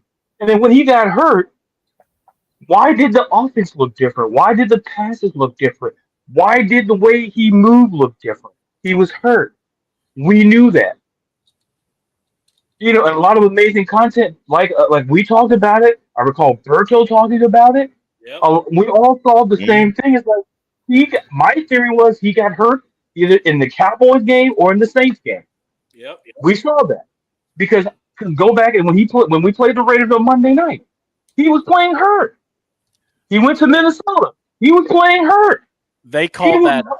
Yeah, they called the whole game despite of Kirk Cousins. Mm-hmm. Correct. And look where it's. And it wasn't like we're losing. And the fact of the matter is that you're losing trust with the fan base. Would I go as far as saying not support the product? No. I would simply make it clear with your pockets, make it clear with your voices. Because local sports radio, make it clear when we do shows like this. It's just like understand that for some people this is a hobby, but for us as fans, it's a passion. Mm-hmm. And we've supported. Listen, we somehow got through the Byron Leftwich, Joey Harrington, and Chris Redmond years. Somehow we got through that. Ooh, shit. Yeah, let's not remind us. Some people still live in that one. Yeah, I still having nightmares about it. And we got through. Yeah. I'm sorry. Go ahead. No, you go ahead. I was just saying, damn you, Bobby Petrino. Mm-hmm. Oh, don't get me started on that jag-off. Listen, you're a grown man. You're going to send a letter in a locker room? Buddy, that's high school. Like, I gotta go. It's like if you like someone in high school, you wrote them a letter. or, buddy, this is not like, I don't know if this is the country here, but I love country. I like George Strait. That song, Check Yes or No, that's what he literally did. Hey, do you like me? No. He realized that, hey, I need to go back to college. Like, when Nick Saban was in the NFL, he had the decency to finish the season. Yep. But Mr. Petrino, I have a neck injury, and we all know why, but we don't want to talk about it. Mm-hmm. Man got his ass. That's what happened. He wasn't trying to build homes for Habitat for Humanity, I'll tell you that much. He wasn't doing nothing right. Like Jimmy Carter. Jimmy Carter was out there, 95, out there 106 years old, out there building houses. And what was Bobby Petrino doing? Doing Lord knows what to somebody who had no business doing it with. And then motorcycle now. Listen, you know what he should have did? It's called a car. That's what it's called. Hey, 4 wheels are always better than 2. And you out there, who are you? Like the only person who I know can get away with riding a motorcycle that's being cool was the Undertaker and Renegade. He's neither one of those people. All right? By the way, I love Renegade. That is one badass series. And I always love the opening rip, man. Come on. Exactly. Like Lorenzo Lamas pulled it off. Mark Calloway can pull it off. Bobby, Aloysius, Maleficent, Trash Petrino. No. Okay, that's the end of the Bobby Aloysius. He brought in Aloysius. Oh, man. I could have said Scatman Carruthers, but that's a different story. But the point is this. Circling back. It's about we went through tough times with this organization. Yeah. The best way to go through this they've shown you. When I saw Michael Penix at that podium, I said, you know what? How do you justify a third year? Because they were like, oh, we gave Arthur Smith a third year. We sure did. But the difference is Arthur Smith didn't have the quarterback nor the roster that Raheem Morris was given. All right. I gotta ask. Go ahead. I gotta ask this question because we never really bring this up because we kind of let Arthur be Arthur, that whole Arthur Smith era. But damn, there are times I look back and I go, could you imagine Arthur Smith had this roster? Ooh. Yeah. Think about it. Think about what he's doing in Pittsburgh. I bet you, outside of Calvin Austin and DK Metcalf, there's only 2 receivers that we know of. They're doing a bunch of tight ends. The Arthur Smith, imagine when he had, but the only thing he needed was a quarterback. By the way, you notice what he's done with Darnell Washington, right? Yes. Georgia. Thank It's you. like imagine getting a guy that big. Oh, how do we utilize him? I don't know. Who else is 6'8" on that field who can stop him? The only player that can really guard him is a linebacker, and not a lot of linebackers are great in coverage. And not just that, but you're putting that big body. You could bring him as a fullback. You could bring him as a tight end. You could put him as an extra lineman. You can use him anywhere on the field. He And can play offensive line. He's an offensive line. I'm sorry. Go ahead. He's actually talked about how Georgia prepared him. I'm about to throw something crazy, and I don't care because, quite honestly, if we're talking about fantasies and guys you would actually give a phone call to of coaches, and I want to hear what you guys think. Every time I hear people talk about Kirby Smart, I'm asking the question. And I know Kirby won't take the job because, let's be honest, he's got it good in Georgia. Mm-hmm. I'd call him, though. I'd make a phone call and be like, look, what do you want? Whatever you want, I'll give you. I'm going to give you time. I'm good. I want you to input your culture in my team. What do you need? Hell, you want to coach Georgia still? I'll even make it a way that you still could coach Georgia. Just, I'm serious. I'll let him. I'll let him double dip. I won't mind. Yo, what kind of show? I thought I was the one with the entendres. I guess I was wrong. I was gonna say, listen, I was gonna say something about the cop, but hey, that tops that. Double dipping. Yeah, you gotta double dip. Sometimes you have to, man. You just gotta put it in there. In the 70s, they called that something else. But the point is, hey, now. we ain't talking about no French onion dip either. Now the point, or maybe you are. Listen, I don't judge. Judge not, let you be judged. Now the point. Lord, but you have. Let's go back to Danya Washington. What Arthur Smith has done with that guy, and also he's done some good things with Pittsburgh. Correct. So yeah, go ahead. Can I say that he not picking, he not drafting his guys? That's definitely a fair point, but let's also remember Arthur did look. I got to just say this: he did succeed at least 2 of the 3 years he was here. Right. That third year was just crap. Right. But what I'm saying, he not say I'm on this guy, I'm on that guy, Pittsburgh head coach or the GM saying, give me that guy, Arthur Smith. I don't care who you want, you will take him. And you will do something with him. Yeah, but I think, but to your point, Ron, that once again, it speaks to the leadership. Right. Yeah. It's a leadership and a culture issue. Right. Where now in Pittsburgh, Mike Tomlin, and even Mike Tomlin, he works with the general. Like I tell people, when you look at organizations like the Pittsburgh Steelers and New England Patriots, especially over the last 2.5 decades, Right. it's like I tell people, look at the Steelers as the model, and like this, since 1970, since the 70s, they only had 3 head coaches. 3. Mm-hmm. And every last one of them gave them a Super Bowl. Mm-hmm. Because they don't believe in firing coaches in the regards that it's like I remember when Bill Cowher, like his first couple seasons, he went 6-10 after they were playing 16 games. Mm-hmm. He stayed on, and you know what happened? He got him a Super Bowl. The problem is that it's the leadership structure. And at the end of the day, Raheem Morris, I look at that team and they're checked out. In the same way, remember, I go back to the Aints. Remember how they checked out on Dennis Allen? Yeah. Mm-hmm. They checked out. How do I know they checked out? They didn't care. Literally, Jameis Winston ignored the head coach. Said, "Nah, man, we're good. I'll call the plays around here. You just you do what you do on the side." It's like they didn't have any respect, and it was openly defiance. Yeah. And at the end of the day, we talked about why doesn't he go to the they don't, I guarantee you, they don't watch his press conferences because it's like we hear it in the locker room, we don't need to hear it again. They don't respect, because people don't have to like you to respect you. Let's be clear. A lot of people tell you, man, Belichick was this and Belichick was that. But damn it, they respect it. Mm-hmm. Bill Parcells. Man, there are some days where he was the blah blah blah. But damn it, I respect it. Yeah. Like Raheem has to understand, likability does not equate to respect. No. Listen, like sometimes them players ain't gonna like you today, but they'll love you tomorrow. Mm-hmm. 'Cause listen, winning, like I said, John Madden said, winning is a great deodorant. Yeah. It's a great. It smells better than that funky losing. It leaves a Mm-hmm. smell. All Yep. them dirty socks and all, like that. That's what it smells like when you lose football games in the NFL.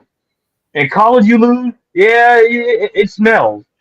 In the NFL, when you're a professional and you start losing these football games, it's why I say I never count out a team that's terrible to come out and compete against a team that's good because it's pride. Yeah. It's professionalism. And the question is from this point on, from this thing, and I'll say this, I feel like I probably taking up too much time, but You good? the ultimate question becomes: is that how will this team in the season? How will they play down the stretch? Yeah. That will tell me whether. And there's a lot of people in that locker room. They're professional. There's pride. Everybody in that locker room should be.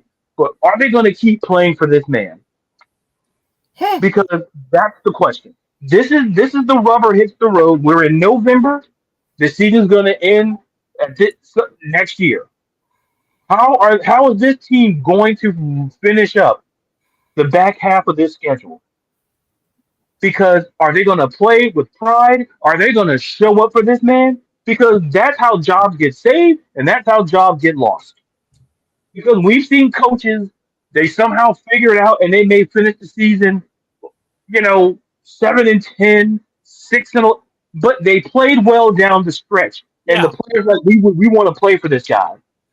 Are they going to do that for Raheem Morris? Because at this point, this game right here is going to be the tail of the tape. From this point on, are they going to show up for this man?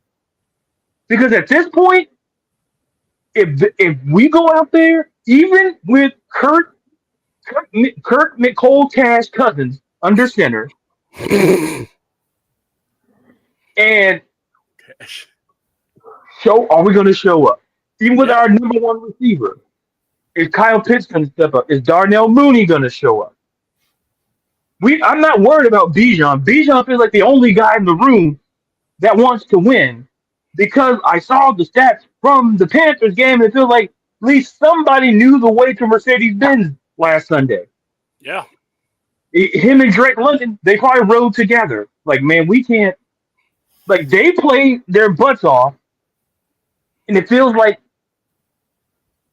where's the pride? Because at this point, I don't want to hear about playoffs. We're done. This ain't that Giants team that had that big run. No, get it out your heads. Yeah. How is this team going to move forward? And more importantly, because of Raheem Morris, these last couple of games, he's coaching for his job. Like, he's coaching for his job because it's bad enough. If you show something, you might get another year. But if this team quits on you, no, because you know what? Because the parable of the car salesman. Here's a better like I don't know if you guys seen The Music Man, where this man comes into town and he's like be a music teacher, and this man knows just as much about instruments as well as me as I know about quantum mechanics. And the moral of the movie was somehow he pulled it off. Like he got them to learn to play the instrument. The problem with Raheem Morris is that you're walking around here thinking you're a head coach, and that team ain't playing behind you, my guy. Like you're a great. I put him in the same category as Norv Turner and as Josh McDaniels. Hell of a coordinator, just can't run a football team. Yeah. Period. And that's the news. Yeah. All right, Ron. Anything you want to say to that? How can I follow that? Oh, you see now you know how I feel when you do it. See, it doesn't feel so great. Does it? I got away. Uh-oh. But yeah, I see that smile too. Go ahead. Well, Darius Brown is a handsome man. Well, geez, Ron. Now, Come on, Ron. with that movie, they were playing football, but they were in jail. The longest yard? Yes. prison movie. Okay, I like it. And what did that do to the football, to the police officers? I think they got cheeseburgers. Oh, I'm thinking about Terry Crews' character. But yeah, but I see your point. But they hit the refs. And Yeah. you know what? We need to try that with Raheem a couple times. Just throw the ball over that way a couple times. Maybe Raheem get the point. Will there be baby powder involved in this? It'd be all that. I mean, if you know what, look, I don't think Kirk Cousins can get the ball over there because of that arm strength issue, but I would love for Ethan Stick to tap into his inner Mox and be like, I don't want your life. Right. And start throwing balls at the coaches. Yeah. I don't want to. Yeah, throw that ball, John Boyd. Or hit Zach Robinson a couple times over there. And then one of them starts laughing and they realize he actually threw it on purpose to him. On purpose. I read Ladarius. Everything Ladarius just said. I think the team checked out a long time ago. I think the team, they planned just to put something on tape for the next head coach and GM. But do they really got Raheem back? No. Actions speak louder than words. Your words are awful, Raheem. Your actions are awful, Raheem. You cannot get the stink off of you. You can't. You must be. You stink. I don't care how many times you take a shower or a bath, you can't get this funk off of you. Ain't enough acts in the world, is what Ron is saying. Right. You stinking. Are we saying that Raheem's the man that wears like 1,000 pounds of cologne to try to? Yeah. What's that smell? It's old Raheem. I didn't see you. I see you. Man, you got get out of my face. I see you, Raheem. Yeah, you stinking. We're inside. Get out of my face. Get out of the office. Better yet, get out of the damn building. You stinking. Better yet, give me your car keys. I was gonna shout out Maggie because she actually played a video, and it was it was Bijan Robinson. He's on the sideline. Matt just despondent. All you had to do was start playing "Hello, Darkness, My Old Friend." Right. I swear that had to have gone through his head. Go ahead. The players, and we feel the players' pain. We feel their pain. And not that they plan to keep their job. That's the only reason they playing. Yeah. They got a family to feed at home. Some of them. Christmas right around the corner. They want to buy for their friends and family. So they don't got no choice but to keep on playing. Diamonds plated swimming pools don't pay for themselves, Right. So they don't got no choice. They don't. And I feel bad for everybody on this, almost all the players. Almost. Yeah. Now, Coach Hudson, you another. Needless to say, I don't think Ron's going to get a gift card from Cookout or Supercuts from Kurt. Coach Hudson, you. Ooh. I'm trying to keep it PG today. Ooh. Oh, man, that's fun. Go ahead, Ladarius. I think Ron says he wants to punch. I think he wants to, he wants to punch Kirk Cousins in his cold cash. That's what he's Yeah. saying. Yeah. He wants to lay hands on him and make sure he doesn't recover.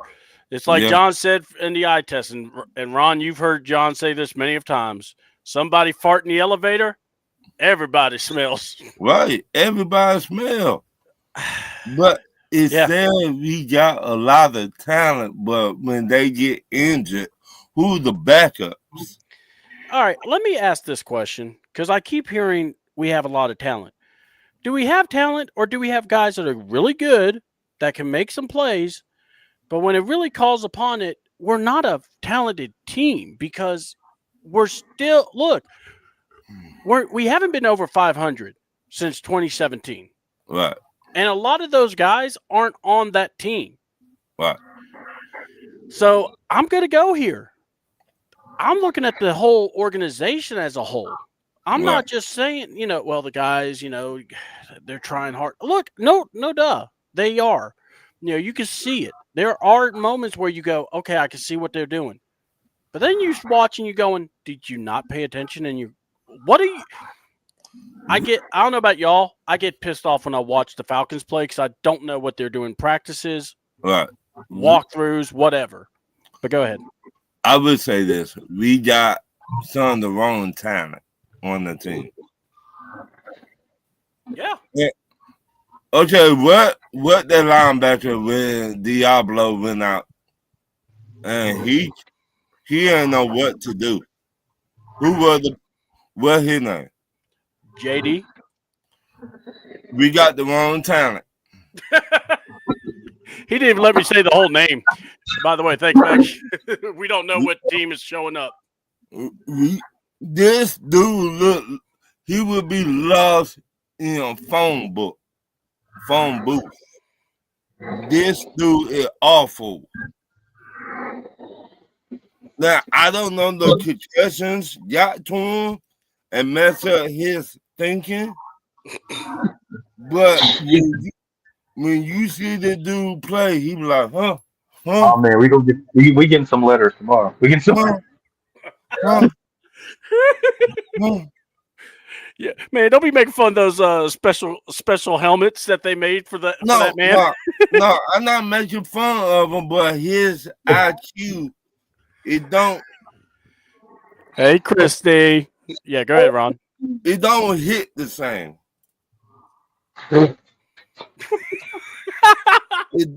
It don't. Excuse me, I'm trying to keep it PG, Chris. Hey man, get that horse out of here. I'm trying to do a show. Get out of here. Excuse me. It's like I said the other day, why the F he on field on the team?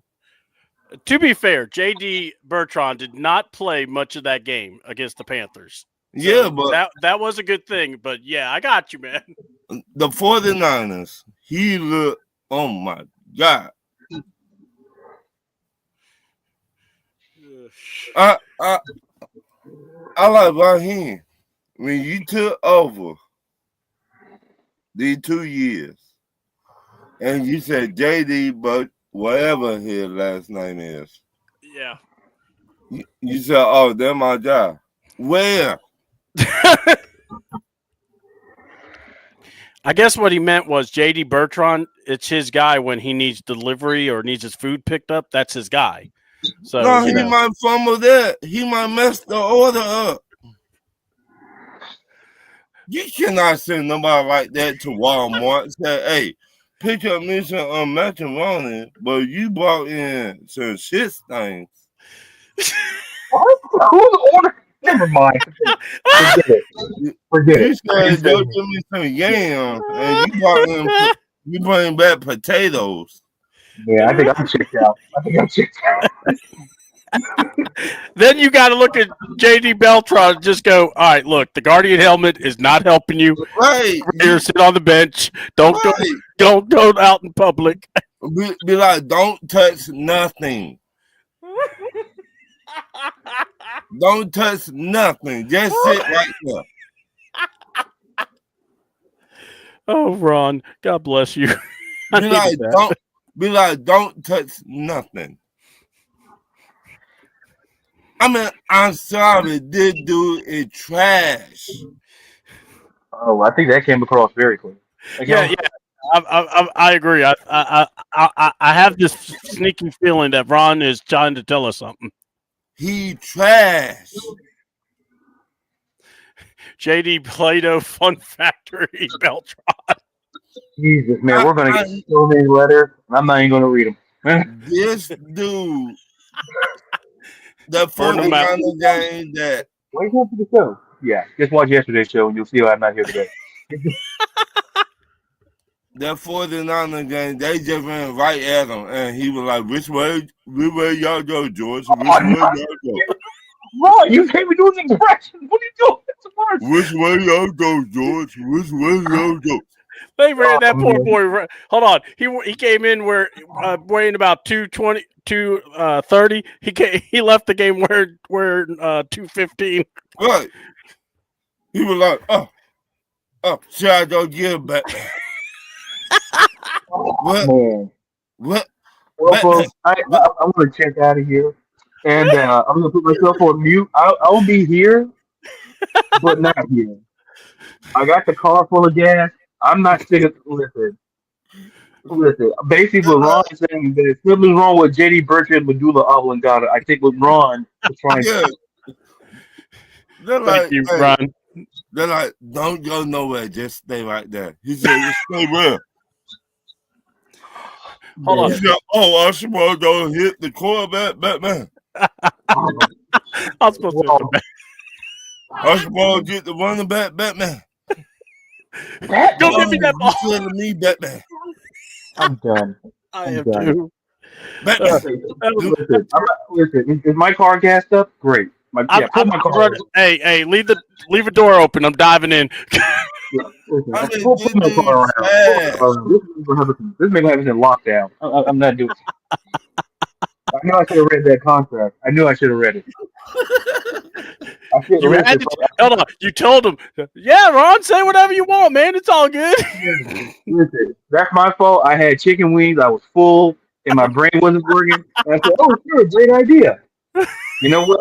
I'll eat chicken wings after the show, not during. That's the lesson. This dude is awful. Oh. Raheem Morris on the sideline, like, Raheem, say something. Oh, man. This is a beautiful arena. Look how beautiful those screens are. Wow. And the fans will be like, really? This bullshit? Sometimes you want to do but everybody don't know your name. Like that's how I feel about Raheem. Listen, hey, Gary, what's wrong with this show? I don't know what show you talking about. Well, I have my own show. I'm sorry. Bertrand just, ooh. Tell us how you really feel. You know, I'm afraid that it's not. Listen, seriously, is my car pulled around? Seriously. This man is going to have us in handcuffs. He will have us incarcerated. And I'm not eating no jail dinner. No. I'd rather go get a homeless. Because it's going to be after 5 o'clock. I'd rather go get a homeless man on the corner than watch JD Bertrand play. Oh, my God. You know what, though? He would definitely appreciate the check. Right. No, he would do the same thing that Bertrand do. Which way go, George? Which way go? He actually. Do I go get the running back, George? Do I go get the linebacker? Do I go get the quarterback, George? I don't know which way to go. Hold on. Homeless man starts running routes and start getting more tackles than the players on the field. Right.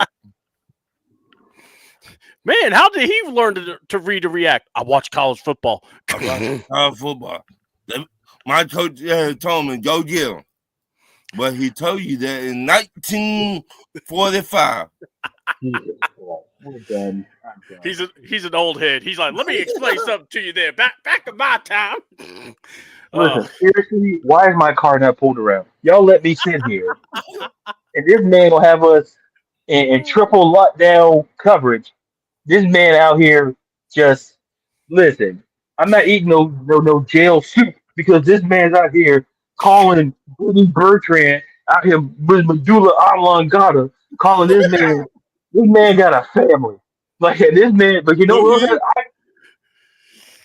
Ron, Ron, you know what I'm not answering that question, and you know why I'm not answering that question. Ron, I'm not fooling around with you, man. I'm not low. So are we saying that JD Mc? Are we saying I almost I'm called not, him JD whoa, whoa, McDuff? whoa, whoa. Are we Let's not gonna say? use me. Ask Ron. Don't you dare lump me into whatever that happened. So The are last we? 30 Hold minutes. on. Are I'm we not saying that Are we saying JD Beltron? Is he like what was it? no, Ah, Jesus, I no, can't even speak no, now. no. What? No. What did I just say? Not we, Ron. I didn't say one word about JD Bertrand. I'm not going. Like, listen. I know the man may be cheats, but Ron just took a Cheat? nuke and just eviscerated this man. Like it was nothing. Like it was nothing. Like you sit on your back porch and just eviscerating this man. I mean, Like, to be fair, look, JD deserves to get his, get okay, exposed. But yeah, hold but on, hold listen, on, hold on. listen. But last game, it wasn't JD. It was Natron Means that became Oh, barbecue chicken. oh, You know yeah. what? Listen, I'm Oh, getting I'm gonna tag team. bring up I that don't mean the too. rap group either. I'm getting tag team here, and you know what? I don't like 2-on-1 situations in this particular case. I like the other 2-on-1 situation. I don't like this 2-on-1 situation here because there's too many. No, no. I I see what's was going on finna go here. there too because he Listen, tell us too. hey, listen, buddy. You can go all the way to Atlanta with it. Hey, where's Darius? I am at home. I asked for my car before he started saying the name JD Bertrand because I sensed it, and I knew this man will have us in them handcuffs out here because like, oh, is your name on the show too? Then legally, then we all have to go. And I'm like, oh yeah, I was gonna go have a nice chicken dinner. Well, I can't do that now. I gotta eat chicken soup dinner with no cornbread because this man with some 3 day old cornbread. This man want to talk about JD Bertrand out of pocket. Like he went beyond football. That was beyond football. This All man I went got, personal. all I gotta say is we could get JD Bertrand and Omos teaming up. We'll have Cam Scadaboo wrestle also. So Oh yeah, yeah. Hey, how's that leg, Cam? It looked great to me. It looked great to me. Hey, It looked man's in a great. walking boot trying to wrestle the Judgment Day. Come on now, dude. He but looks great though. He looks great. He looks great. He I'm should. a Yeah. He probably still could have ran a couple of attempts with the Giants.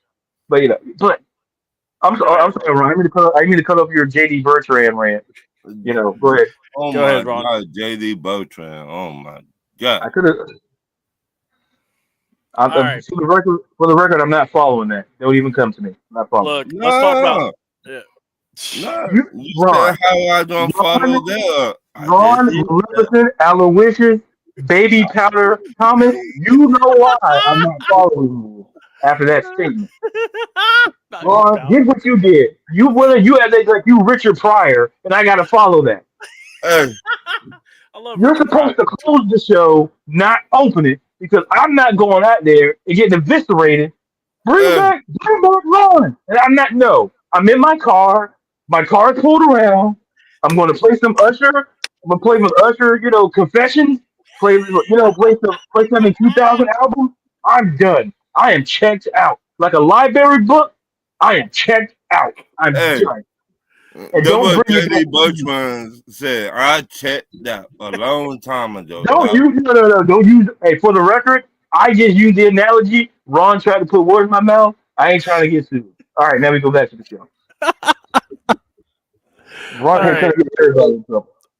which sucks because now I got to talk about Michael Penix's injury now. So 9 months, we're looking at possible him not really being able to play right away. Mm-hmm. And he won't really be able to have an off season, or he won't have much of a A season. trying to work. Yeah, I mean, he could probably get in the middle of the year, but I guess the question is, you're a new coach, you're a new GM. Are you looking at Penix as maybe just a casualty of the last regime. Maybe you keep him, maybe try to get something for him, or whatever. But I guess the question is going to be: people are saying, well, you may want to trade, you may want to draft, you may want to sign. I'm just going to say it like this: I think for right now, we've got to decide what we want to be, and I hope to God we're not trying to tell a coach or a GM you got to keep Michael. You got to let them make that choice. What you gotta look at it like this: we don't got a first round pick next year. No, we needed James Pierce Jr. He been playing some really good football. Look, I'm not even going to argue that. All right, I think James Pierce, that's a good pick, but the thing is, remember what I told you. You draft a first round pick to get him. No matter what, that tells people we're in this for a playoff run. This was never no one ever would say, all right, we're trading our first round pick, but we're rebuilding. Right. If someone ever said that, you need to take that person to the loony bin. Well, we should have took Raheem when he got the job to the loony bin. I agree. Because he's the one that said that we're an elite processor away. And, me, I would keep Michael. I would keep him. Because the young man, it really is not his fault because our offensive line is banged up. So, and people not talking about that. If you cannot block the defense, then your quarterback going to get hit. Mm-hmm. If you cannot block the safety coming, the corner coming, the linebacker, your quarterback gonna get hit. People not talking about that. Yeah, I joke, but when it comes down to it, you got to block your man. If you are offensive line, man, you got to block your man. If you don't, this is what happens. So in the offseason, I've been trying to fix that offensive line too. Mm-hmm. Because Michael Penix is a good football player. I did not say great. I say good. Now, can he be great? Yeah, in the right scheme. Mm-hmm.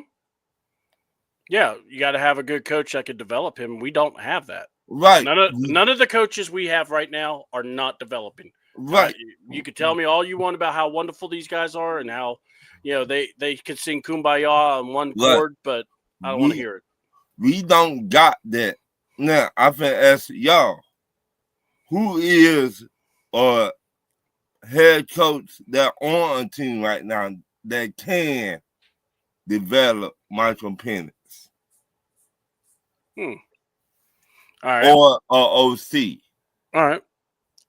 Let's go to Ladarius, and I'll let you answer what I was asking, then you can hit that one what Ron just said. I gotta follow that. I don't know how I feel about that. But Ron giving out pink slips. Yeah, and a couple of other slips as well. But I think to kind of answer the question, I think when I look at head coaches, I kind of I'm like, despite like maybe it's not being shown now, but there's like two guys I think about,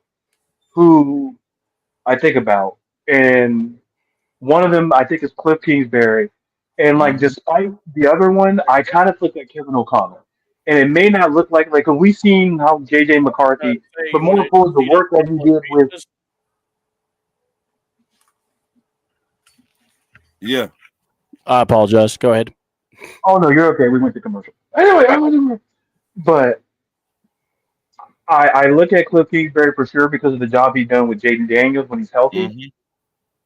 I kind of look at like Josh McDaniels as well with Drake May because if you and the work he's done with Drake May, listen, I still stand by Kevin O'Connell, but my whole thing is that when you're looking for development, I don't necessarily specify being like if you're a head coach has to be an offensive defensive background. I look at it in a situation where what kind of system is going to be around Michael Penix? Right.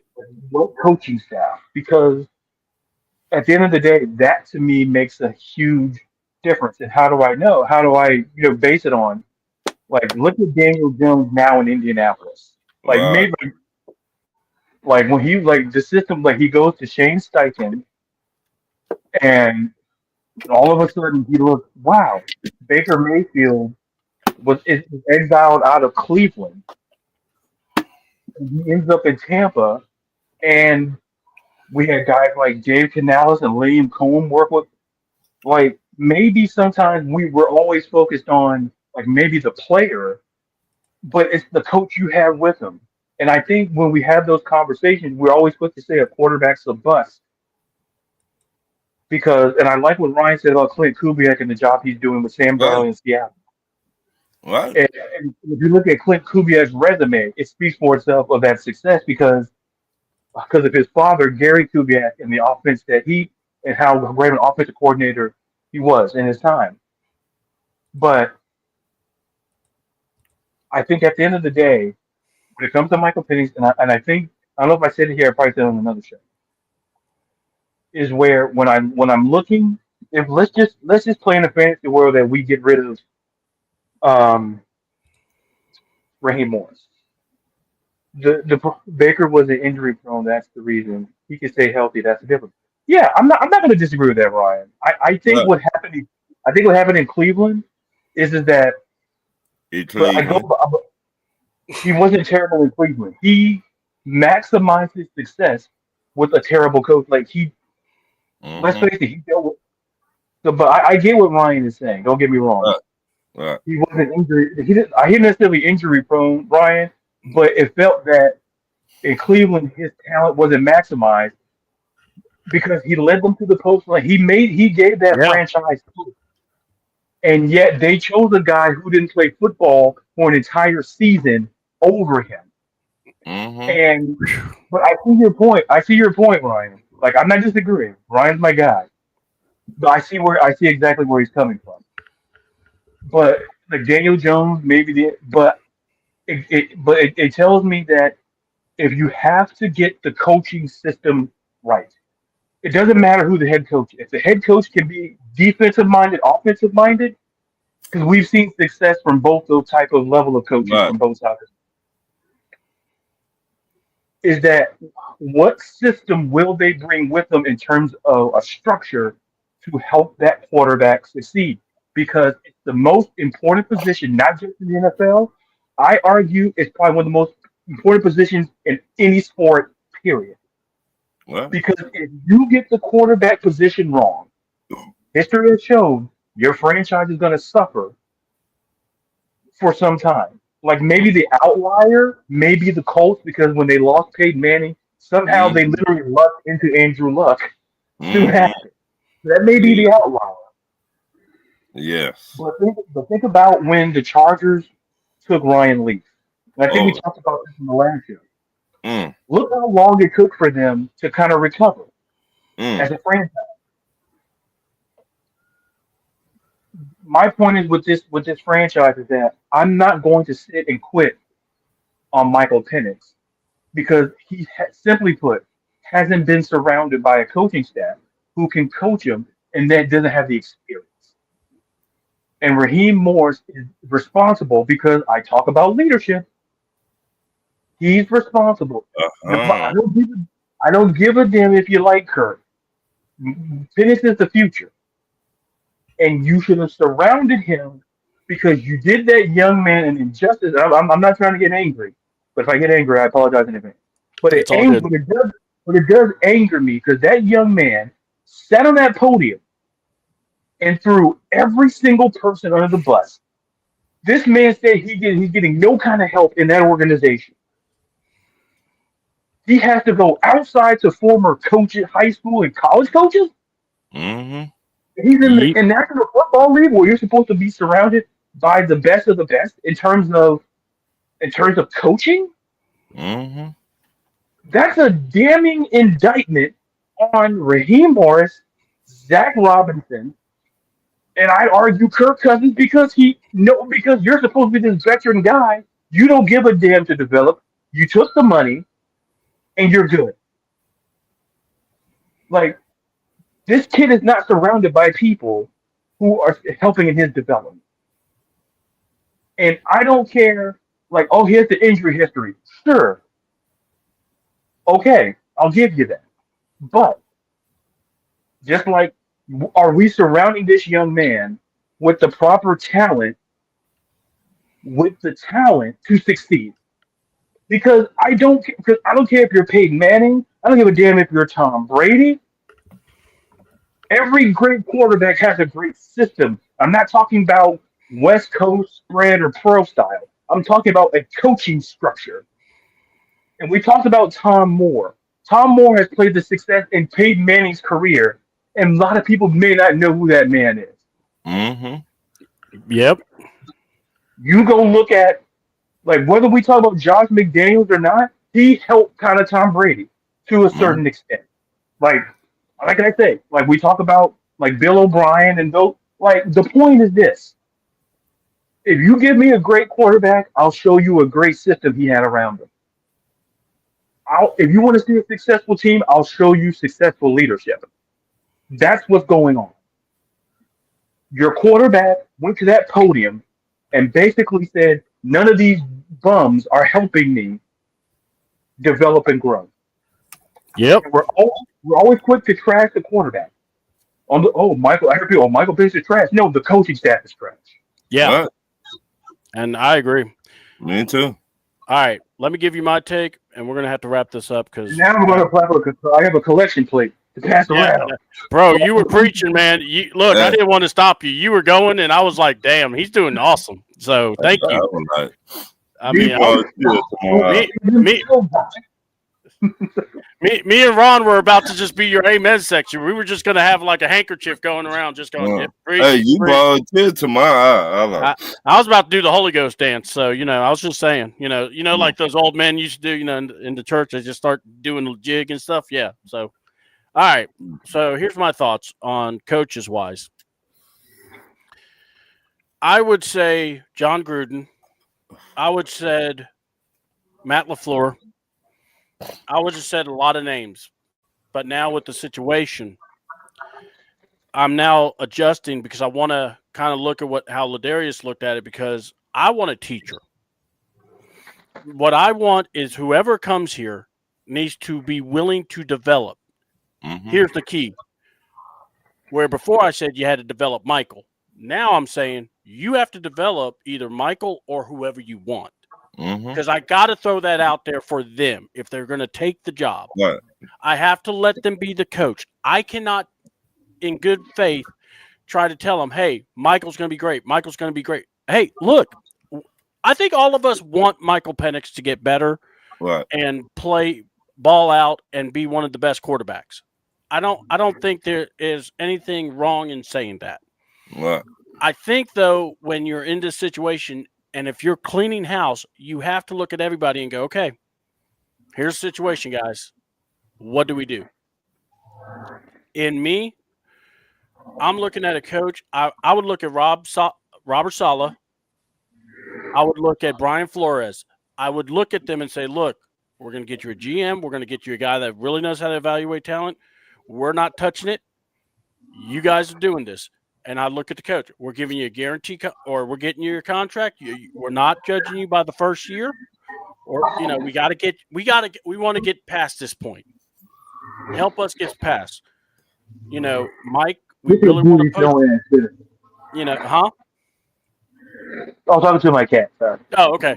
And then it's like, so my offensive coordinator, and I know people go, well, don't get an offensive coordinator, or he'll get hired away. You could also make sure and pay him to keep him. So let that also sink in. The guy I would actually try to talk to would be if Kevin Stefanski gets fired, I'm calling him. I feel like this man has an if he gets a chance to coach anywhere else, he can actually elevate a team. What he has done, even coaching the Cleveland Browns, he is a very good play caller. To get those guys to even be playing. Hell no on Saleh, he was a mess as a head coach. I would rather give him a chance versus I'm saying I would look at him. I would look at Brian Flores. The reason why I'm saying Saleh first is just simply I believe he got done wrong at what was it? The Jets. And let's be honest, the Jets suck anyway, and we're the Jets of the NFC. Right. So we're not thumping our chest at this point. And then you better believe I'm judging you three by this year. Blue Chew sponsorships are on the line. Hey, Craig, don't be taking our. God dang it, Craig. Let me explain something to you. This man has worked his entire life taking care of Blue Chew. He is the best spokesman that Blue Chew ever had. Right, Ladarius? Ladarius? Okay, never mind. So anyway, and then let's see. Shoot me the link, please. Oh, bro, we're about to wrap up because I got to get some stuff done. But I will say I also want Flores. I really do. I would love to get Flores. I mean, honestly, it's actually more like a 1A, 1B situation. Right. It's like today I could say Saleh, but tomorrow I'll say Flores. It's not like there's much of a separation because I really like Flores. I think Flores deserves a chance. Ladarius is just too humble to comment. Well, you're absolutely right, Greg. You're absolutely correct. So humble. Like the humility. I can't stress that enough. You know what, Ladarius? You're just so humble. All right. So, yeah, but I will say this. I think coach-wise, you need a teacher. You need an offensive teacher, and you need a crew that actually is focused on the development of a quarterback. Mm-hmm. I would love to see – I like Cliff Kingsbury. I also like him. I would like to see him involved at this. Also want to see an opportunity. I would like to see Jim Bob Cooter. I mean, Jim Bob Cooter coaching in Georgia, that would be the most southern name in all the line. Oh, can I respond to Ryan by saying, yeah. There you go. All right. It's lonely at the top, and you could get it on the album. Hey, I have to listen. You can catch me flashing catch our new album. It's Lonely at the Top. Holiday album is gonna come out December 7th. Pick up a copy. We gotta push back the date. I think because of legal reasons. December 11th. Come out. Bop to all the hits. And you might see my guy Ryan might show up, and we might put on a show for the people. In a special guest spot. Hey, we'll talk money later, but he'll be there. And then me and Ron just and we're just holding the bag. Goddamn, Bob. Mm-hmm. And we'll have Ron speak for 30 seconds, and the mic will be cut. Let me feel about J.D. Burton. No. Not in front of the kids. Not in front of the I'll kids. be like, Bertrand, just stay right there. J.D. Burton in the crowd. So are you saying? Hold on. I gotta do this. So are you saying Bertrand is the 33rd person? Mm-hmm. Hi, I'm a very friend. We heard a lot of things about J.D. Bertrand today. So let's be clear. I have no stings. Back to you. Go ahead, Ron. We appreciate you. We're going to be wrapping up because I got to get some stuff done too. So, and I know Ladarius is going to be doing a show here around 6. Is it? Yeah, right. Yeah, I was going to form the show, but I'll let you do. This is your show. Yeah. So, by the way, go ahead, Ron. Everybody like and share in the comments. Tell a friend, tell a family members, everything, and support each other. After that, JD Burton, I'm not telling my family about that. You lost your mind, Ron. We all do Falcon content. So Yeah, support I agree. every Falcon content that you see and hear. And Appreciate it, what, Ron. what Ron meant to say was that we're going to edit out that JD Bertrand rant, and then you can enjoy the great Falcon content. Yeah, We want to hold on. Ron's like, we want to edify and build up people. We never want to tear anyone down. Ron, what about JD? Fuck them. no, he tore down JD Bertrand worse than the Berlin Wall when it fell. At least that Hold on. wall fell. Hold on. He made JD Bertrand. He made Mr. Jimmy Lake look like he never did anything wrong. The way he went after JD. Remember that Jimmy Lake trial? Remember Oh. how that trial got dismissed? I'm just saying. I'm not bringing up old stuff, but that trial paid for my lakeside property. So Hey, I made sure and helped with that. So, even though I was the losing attorney, but, look, I didn't care about the case. So, I was just trying. Should the opponent be at the same party? Yeah. Talking legal stuff. Hold on. Someone's like, wait a minute, but you're supposed to defend him. I'm like, look, I know he's guilty. I was an appointed attorney. That don't mean I have to like him. Oh, man. But, yeah, look, when it comes to for Michael Penix's sake, I hope that let him recover and let's just see what he's got and be fair about it. And if he can't do it, he can't do it. And then you go on and try to find your next quarterback. And I know that sucks, but that's the shape that we're in right now. So, and I just hope, though, whatever coach we get, though, can really work with fundamentals and actually help. So we never have to worry about having our quarterback looking like he's a lost puppy. I mean, I'm sorry. That to me is like one of the most hardest things that you had to watch was, Michael was talking about how, everything's going down. Yeah. Good coaching is what we need and leadership. Yeah. You know what I would love is a coach that will actually look at the camera and go, I screwed up. Yeah, we messed up. That's on me. And I don't want to hear people say, oh, there's no coaches like that. No, there are. There are. And that's why I kind of wish Kirby Smart was one of my coaches or my coach for that. I'd love to see Kirby in the NFL, especially after what he did to Texas, turning Mr. Sarkisian to his daddy. But we're in a rowboat and we don't have any paddles. Dang. Guys, why Bichon should have been taken. I'm with, look, depending on how bad this gets, we may have to look at trading some guys. Mm-hmm. And that's going to be a tough conversation because I'm going to tell you, as much as I love Drake and I think he deserves his money, he might be the first of many to go. And not only that, you got to think some of these guys are going to be looking around going, I don't want to be here. And would you blame them?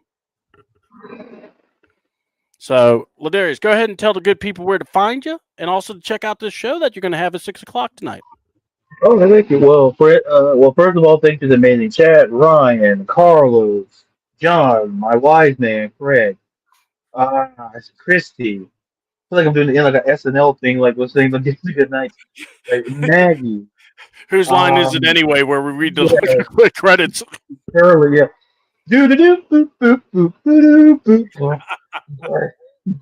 But thank you to all in the chat. But you can find me on Twitter and TikTok at Ladarius_Brown. You can find me on Instagram at Ladarius_Brown. Facebook page for the podcast Sports in the World podcast. I'll be having a live podcast at 6. You guys are more than welcome to join.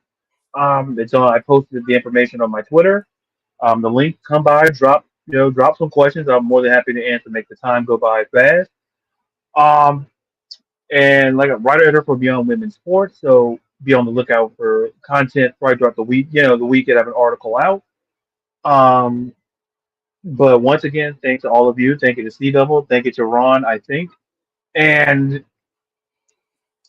for having me on the show, I always love it. And so yeah. Awesome. And we're going to try to get together again this week, talk about what happened on Monday Night Raw, as well as some of the other stuff. Just wrestling in general. Oh, come on, man. We got to talk about Maxine Dupree, the new Intercontinental Champion. I mean, homegirl, What is that, Tito? look, look, I'm coming for you. look, it's not my fault that my girl AJ Lee skipped down the ring aisle and made everybody happy. And then, look, we also got to talk about the hug off. I mean, my girl Rhea and my side piece Io. Listen, like Charlotte like broke character because that was hilarious. The way Io just like if Charlotte had a spot, I'm like, listen, I like this Charlotte Flair. Me too. Other Charlotte, like, listen, I don't know. Maybe I don't like her, but she was good at like great heel. And I'm like, this is the first time in her like as a baby face. I'm like, okay, like this is her first baby face where people actually like her and actually want to see her do well. Let me tell you, that Cleveland crowd, I'll never. You know what, Cleveland, you deserve what you get.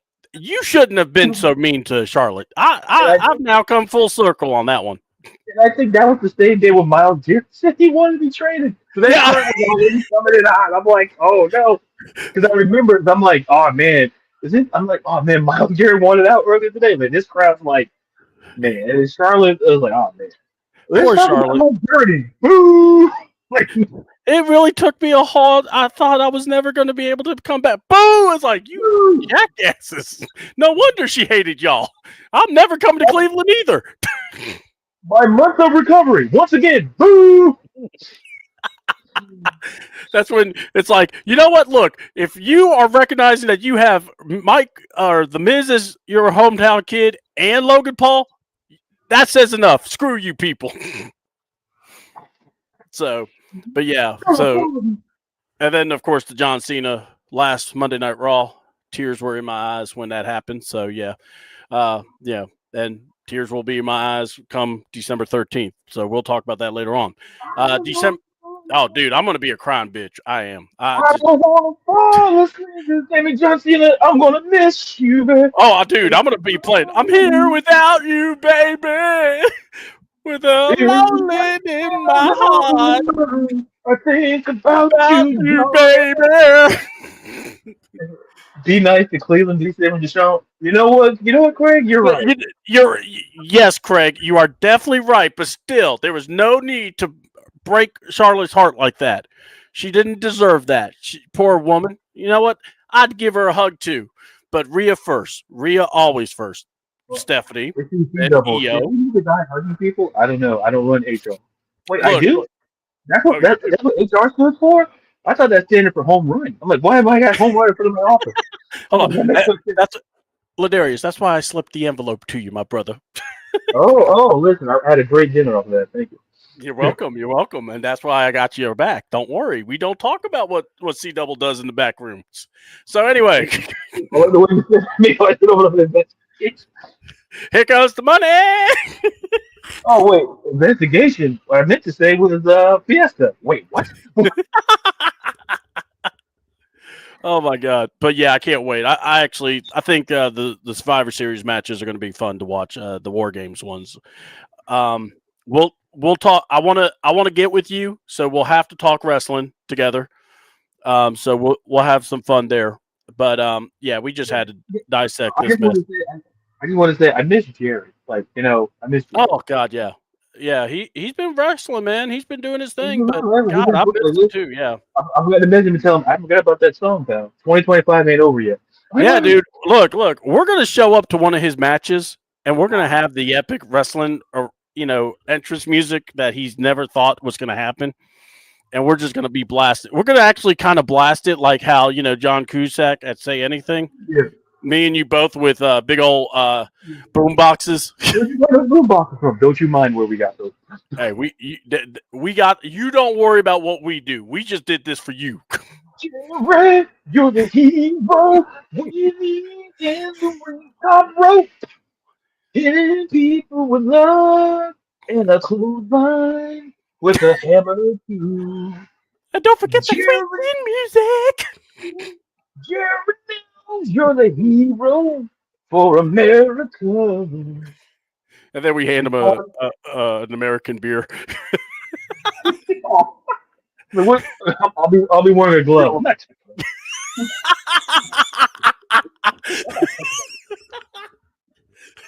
We don't know where that beer's been.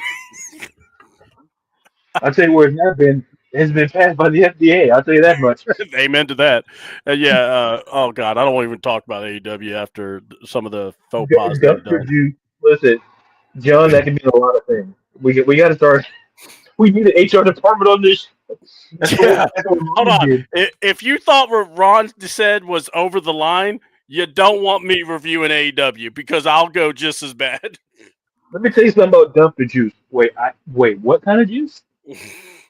Oh my God. All right. Well, folks, that's been the show. That's Ladarius. I'm C Double. Thank you all so much. Check out C Double 28, the YouTube channel. We'll be putting some more content out here soon, and I'll try to get it out a little bit better. But we're having some fun with this. We'll come back, do a wrestling show, me and Ladarius, where we can just break down what we've seen on SmackDown and Raw and give our thoughts about it. So without further ado, we appreciate y'all. Enjoy. Go check out my boy Ladarius tonight at 6 o'clock, where he'll be on YouTube doing his thing, and I might even show up. So with that, I'll drop the link in the chat. I just thought I could have did that the whole time. yeah. That's how proud I am, brother. Oh wait, All he's coming to steal the post. How dare you? How dare you? You know what? You know what? Stuff it. Not to you. To the comment. To the comment box. How dare you? I didn't insult JD Bertrand today. If anything, I saved us at least 5 to 10. And y'all, you know what? Look, Ladarius, when people watch this show, they know you're the innocent party and you've just been corrupted by us. So you will be fine. You will be like the politician. You'll be able to walk away clean. We'll take the hit for you. That's what we're here for. I didn't do it. I thought about it. I thought about it. Didn't do it. Giggity. I did not have sexual relations with that lady. Oh, listen, I don't even know about any blue dress, but I do remember making a mess. that was like Dr. Seuss. And you're such a silly goose. I didn't know I just rhymed that. That's hilarious. I like your style. Hey, girl. Yeah, you looking kind of bubblicious with that outfit on. Yeah. Oh, man. Devil in a blue dress. All right, folks. Looks like I was the devil. All right, folks. We're out of here. Peace. That's been the